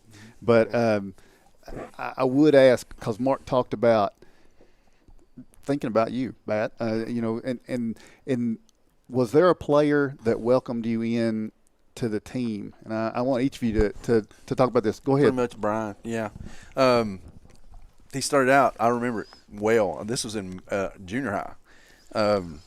Giving me crap, and then I gave it back to him, and we instantly hit it off. Yeah. So, you know, I don't know. I'd always hit him in the back. He could always catch a curl pattern on me. I'd give up the curl every time. Shane would catch it, and I'd take my face mask and I'd drill him right in the back every time, and he'd say, "Yeah, that's where that got going from." Yeah, that's good time. Because I was mad because he beat me. That's how most friendships start. Yeah. I think. Yeah. I've had back trouble for like 10 years. Now I remember. Yeah. So what about you? Was there somebody on the team that, I mean, I know you had your brother that you had looked up to, but who He welcomed was you in? Oh, J.D. Burke. Oh, Yeah. man, everybody loved J.D. I mean, he was like having 10 friends in one. I mean, he could imitate anybody. And, yeah. And, I mean, sorry. No, No, you're good. There's no rules. Somebody No. said Kevin Bird a few minutes ago. I Yeah. mean, yeah, if you couldn't get along with him, then you can get along with anybody. He was a pretty cool guy. We were friends in school as well. I didn't want to leave him out. I got you. Yeah. Leaf, what about you? Well, this is going to sound crazy, and I don't know if anybody here you remember Bruce Olinger? Yeah. Okay, so when I was a freshman, I was the only freshman that was a lineman, which was sort of insane anyway. But there were several times during the year where I had, you're just at the point of like, I'm getting killed out here. I don't need to be here. I'm going to quit. So Bruce Olinger was a senior that year. Bruce, anybody who knows him or remembers anything about him, refused to learn a single play on offense because he did not want to play on offensive line. He was a defensive tackle. Would not play offense, even though he was probably the second or third biggest guy on the team. Oh, yeah, I mean, he yeah. was strong and would have been great at it, but just wasn't going to do it, right? So he's on the scout team defense, same as me. I'm playing defensive end, freshman, know nothing about anything, playing next to this guy who's a senior who's a psychopath and just going nuts, just loving it, right? Yeah. I mean, you was around him. Yeah, right? he's like Ozzy Osbourne. Exactly. That was his, And there's no, he ended up kind of, I don't want to say taking me under his wing, but we kind of clicked on that defense, and that helped me even stay there. He had just a great attitude about the game. I don't know what he was like personally. I never was around him other than but that was probably crazy. because nobody else that I was around was really welcoming at all. It was good guys, and we ended up fine, everything else, but the sort of mentality was, okay, you're a freshman, you punk. What do you think you're doing here on this line trying to, that was just the general idea. And you get paranoid about it, That part about the only freshman lineman comes back to haunt us in 4 years. Right. Yep. Yeah. So let's start looking through the years just a little bit. Thanks. And with Bat being the eldest, again, we're going to defer. But you said you were injured your freshman year when Coach Banks. It was Coach Banks last year. That was 1980. And in that season, Oneida beat Sunbright to open the year. They beat Oakdale 6-0 in week 3. Those were the only wins the Indians got. And in fact, the only time they scored in double digits was in weeks 1 and 2. Offensively challenged that year. Yes. Yeah, and there's a lot of goose eggs on there, and it ends with a loss to Wartburg. I'm sorry. It ends with a loss to Greenback down at the end of that, 35-0. So Coach Banks leaves, and you move into your sophomore year. And in your sophomore year, 81, which is when you guys become freshmen, Shane and Leaf become freshmen, Coach May's first year. And, again, the challenge offensively is there at the beginning of the season. You don't score in week 1. It's Scott High, 20-0. Week 2, Gatlinburg, close, 9-0 game. And then in week 3, you lose to Wartburg 14-8, single digits in all of those. But the team is improving defensively. The scores are lower for the other teams.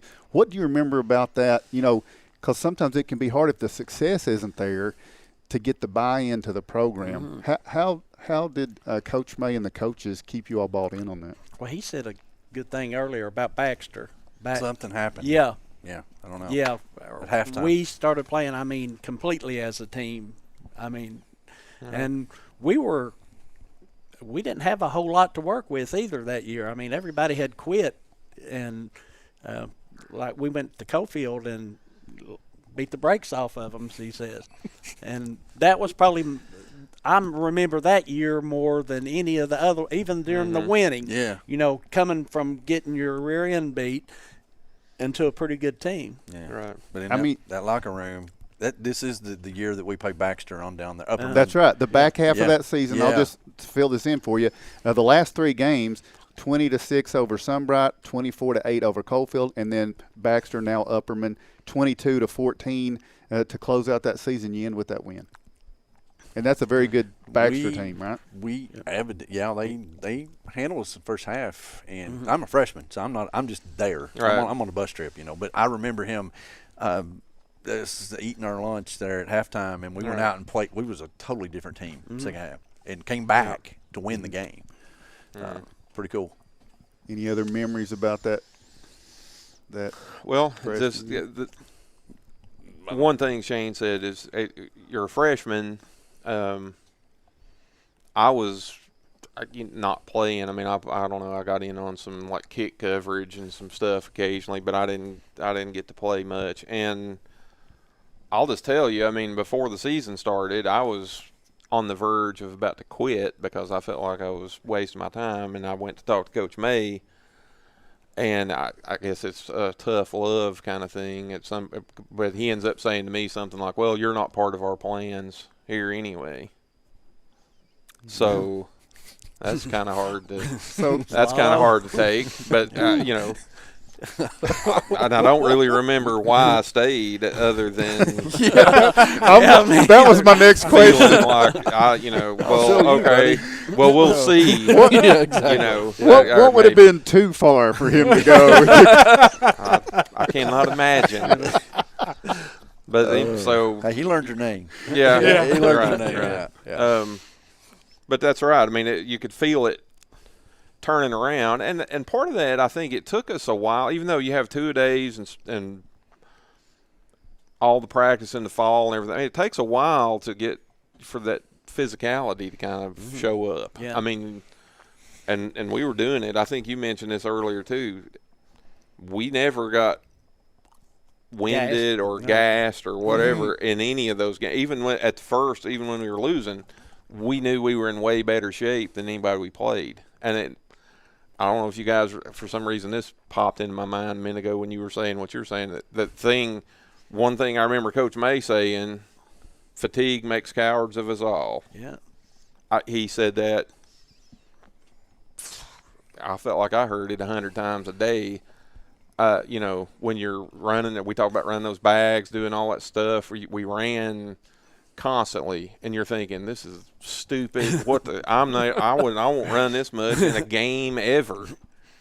But it makes you hard and able to take it. That's the whole point. Yeah. And that, we were working through that, I think, up through that season, and it just carried over. I mean, we were tough. I mean, and that goes a long way when you're playing at that level. Let's do one more season before we take a break. So let's go to you come off of this strong finish to 81, and you go into 1982. And I do want to preface this by saying prior to Bat's arrival on the Oneida football team, he arrives in 1980. He's injured that year, but the 70s were kind of a dark time for a program that had been really strong in the mid to late 50s. I mean, the mid to late 50s and through the 60s is where I think, and I this is not knowledge I carried around. I had to learn this, but that's where Oneida built its reputation about football and the rich tradition. But somewhere through the 70s, things skewed away a little bit. And right? some really good football players in the 70s. They were, Rockwood was a powerhouse. Yeah. Won the state. Yeah. 76. I saw Nick make some of the best tackles ever down there. And I mean, I was a manager, and I watched my brothers, play and stuff. Some really great individual players, like Mike Slavin. Another number 21, I think. Right? He was 21. I remember him. Same kind of. He was small, physically small, played way bigger than he really was. Fast. Run back kicks. Slavin, I mean, but it just. I don't know why it was. But the success wasn't there. Yeah, the 70s. That's right. But it feels like here at the end of this 81 season, you guys are saying you feel like you turned a corner there at the end, specifically pointing to this Baxter game, which was very cold, if I remember right. I think there was a fire built in the stands, if I remember, at that game. Y'all probably didn't notice that, but anyway. So what he's trying to say here is that the foundation of the Jim May dynasty pretty much started right here. That's right. That's what he's trying to say. That's the way I'm taking it. You have to have somebody buy in, even if they're not part of your plan. Right. So 82. It's true. Sometimes the plan changes. 82. Sometimes the plan changes. So 82. You come off of this, you're coming in. Do you remember anything about the spring, about that excitement about the Baxter game, and then the spring, and you're ready for the next year? But it was brutal, man. I mean, So that would have been. Gotcha. Okay. 2 days. Yeah. 2 days was. So rough. you open up 82 with Gatlinburg Pittman. It becomes this Gatlinburg thing, right? They had no business being there. By the way, and that Gatlinburg thing hung over. I mean, as far as like Oneida ever getting past Gatlinburg. That came in the 2000s. Yeah. Long time. But it was so close, so much. You were at that game with me, I think. At Gatlinburg. Yeah. Houston. We finally won. When it turned around. Yeah. So in overtime. Yeah. Buttram went off on them. Yeah. Yeah, about 200 yards rushing. Yeah. That's the game. Houston ended up with a concussion. Yeah. Coming back. But in this first game of 82. Well, let's get back to the good. Right. Yeah. Right. Sorry about that. Because football did start before the 90s, I'll remind you. So in this game in 82, you fall to Gatlinburg Pittman in the opener 28-13. What do you remember about that one? Nothing. You got any? We got beat up that game. I mean, physically. I mean, they were a lot stronger than we was. They had a great weight program. Yeah, they were tough. And I remember, so I had a weird, I mean, my memories of that sophomore year are kind of through a series of flukes. We only had, was that the year we had 30 players? Was that the 30? I don't know. Did you get a play? Yeah. That's why you have a memory. Right. I remember that because somebody, we had, including me, there were 6 offensive linemen on the whole team, right? Somebody got hurt sporadically, and I ended up having to play and start. I think I started in every game at a different kind of position, and not because that I was great and as a sophomore was phenomenal or something. They just didn't have anybody else. So you're kind of thrown into that thing. And I remember, like, what I remember from that Gatlinburg-Pittman game was just getting physically dominated. Yeah, I mean, there ran was it down our throat. It was just it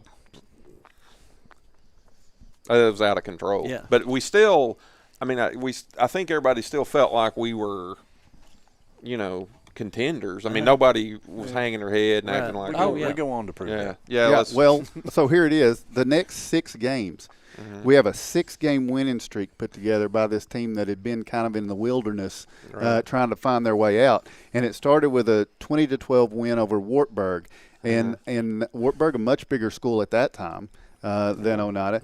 And then you have 5 straight shutouts where you put up pretty good points against most of those teams. Knox Catholic is a 6-0 game. Yeah. Now, you were talking about the game the year after that, but let's go back to this one. Is this probably why they were not too happy with you guys and maybe taking pictures of refrigerators? Probably. Yeah, I'd say. Very possible. Yeah. That was in the old Roman Coliseum. That was at their place, right? I knew the name of that field, and it's escaped me. Evans Collins. Yeah, Evans Collins. That's right. Water dripping from the top of the roof and stuff. On Magnolia Avenue. Yeah, it's kind of creepy. Yeah. So you guys talked about enjoying defense. How enjoyable a run was that? 5 straight weeks where you don't even let anybody score. I'm playing You know, special good. teams, so I mean, what it is, Right. what it is. Yeah. I probably played a few plays on defense, but I was mainly doing my, fill in the blank on the offensive line kind of thing. But it was very gratifying. I guess you were playing defense. You were all over it. Yeah. I mean, it started being fun then. Yeah. Yeah. So now this next week I'm going to mention, and by the way, we are at C. Michael Lay Technology Center here, Scott County Schools, and Bill Hall is the director of schools here at Scott County Schools, and you all ran into Bill Hall that next week. Oh, yeah. That was his senior year, and I specifically remember this game. I'm going to throw in my memory here. I remember Howard Baker's daughter, Sissy Baker, was running for office, and she was handing out cards out in front of this game. I do not remember that. Just for posterity. Is this a game that got? Remember that year the fair got flooded Yeah, out? yeah, That game got. It was supposed to rained be out. like the first of the year, and they moved it. Yeah. Right. That's right. So that was 24-0. You all lost, but again. Last do time it we all played Bill them too, Hall, right? right? Is that the last time we ever played them? I'm pretty sure. Yes. That was the final matchup in 1982 that's between sad, O'Neill and Scott really. High. I'm gonna. This is broadcast countywide. That's fine. It's everywhere. Everybody's got an opinion. That's really sad because going on even to the next year, I mean, we were extremely competitive, and it'd be nice just to have had one, which I mean, it'd be for purely personal reasons. We weren't in the same district or anything. So, right. But yeah, we were coming up, and as it turned out, I don't remember. Did they kind of have a lull not long after that? Yeah, for a while. And that's just the way it worked out, But would have sold some tickets, Yeah, Whatever. definitely. Now you seem to have some memories from that game, do you? Well, I got burnt.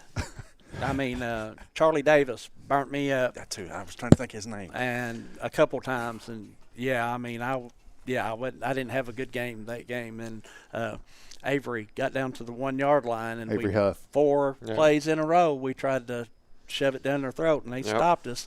We give up then, kind of. It's just like over. Well, that's right, and I'm not trying to interrupt. I mean, you got more, but I'm with. There's what I remember from that, like I was saying. So I'm a sophomore. I got no juice. I'm like some, guy who's in way over his head. We go in at the halftime. I don't remember the score at the half, but it's the same feeling that you were saying.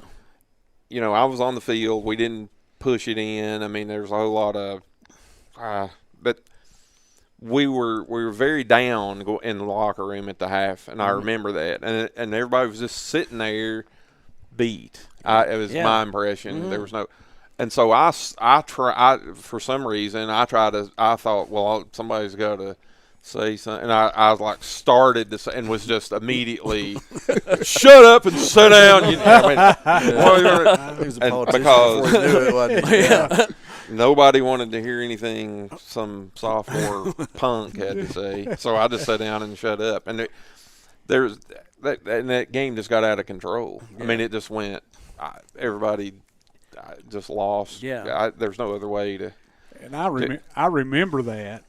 Going that week leading up to that game and talking to these guys that we played against in junior high at Huntsville and talking smack to them. We're beating your hiney. And Scott High's going down. Because all those guys was seniors. J.D. was a senior. Jerry was a senior. Tim Davidson, Bruce Olander, all them guys was. That's right. Mark Sexton, Avery, all them and guys. they played them their whole career. I mean, that was a big and I thought deal. for sure that was the year we was beating. Yeah, me too. And it was at their place. Yeah. But that's a great example, I think, of when you establish, they'd had that dominance for long enough, and even we were in a position to play with them. I'm not saying that we should have won or we would have won, but it shouldn't have turned out the way it did. No. I mean, the wheels just came off. I mean, it was crazy. When they stopped us down there like you was talking. Oh, it's over then. Yeah, it was over. So, and I know I didn't go through the whole season. I am going to break right here real quick, but before I do, I just want to ask a couple of questions off of that. Did any of the three of you participate in a lard bowl after that to try to get some revenge? No. Negative. I went in the Army and just went to work, you know, Yeah. at Tibbles after that. I never played in a Lard Bowl game. I was at a couple of them, but I never played. All right. Okay, we're going to take a break, and when we come back, we're going to finish up this 82 season that really was it was a special season and a special finish to this one. So when we come back, you're watching the IHSN Legends.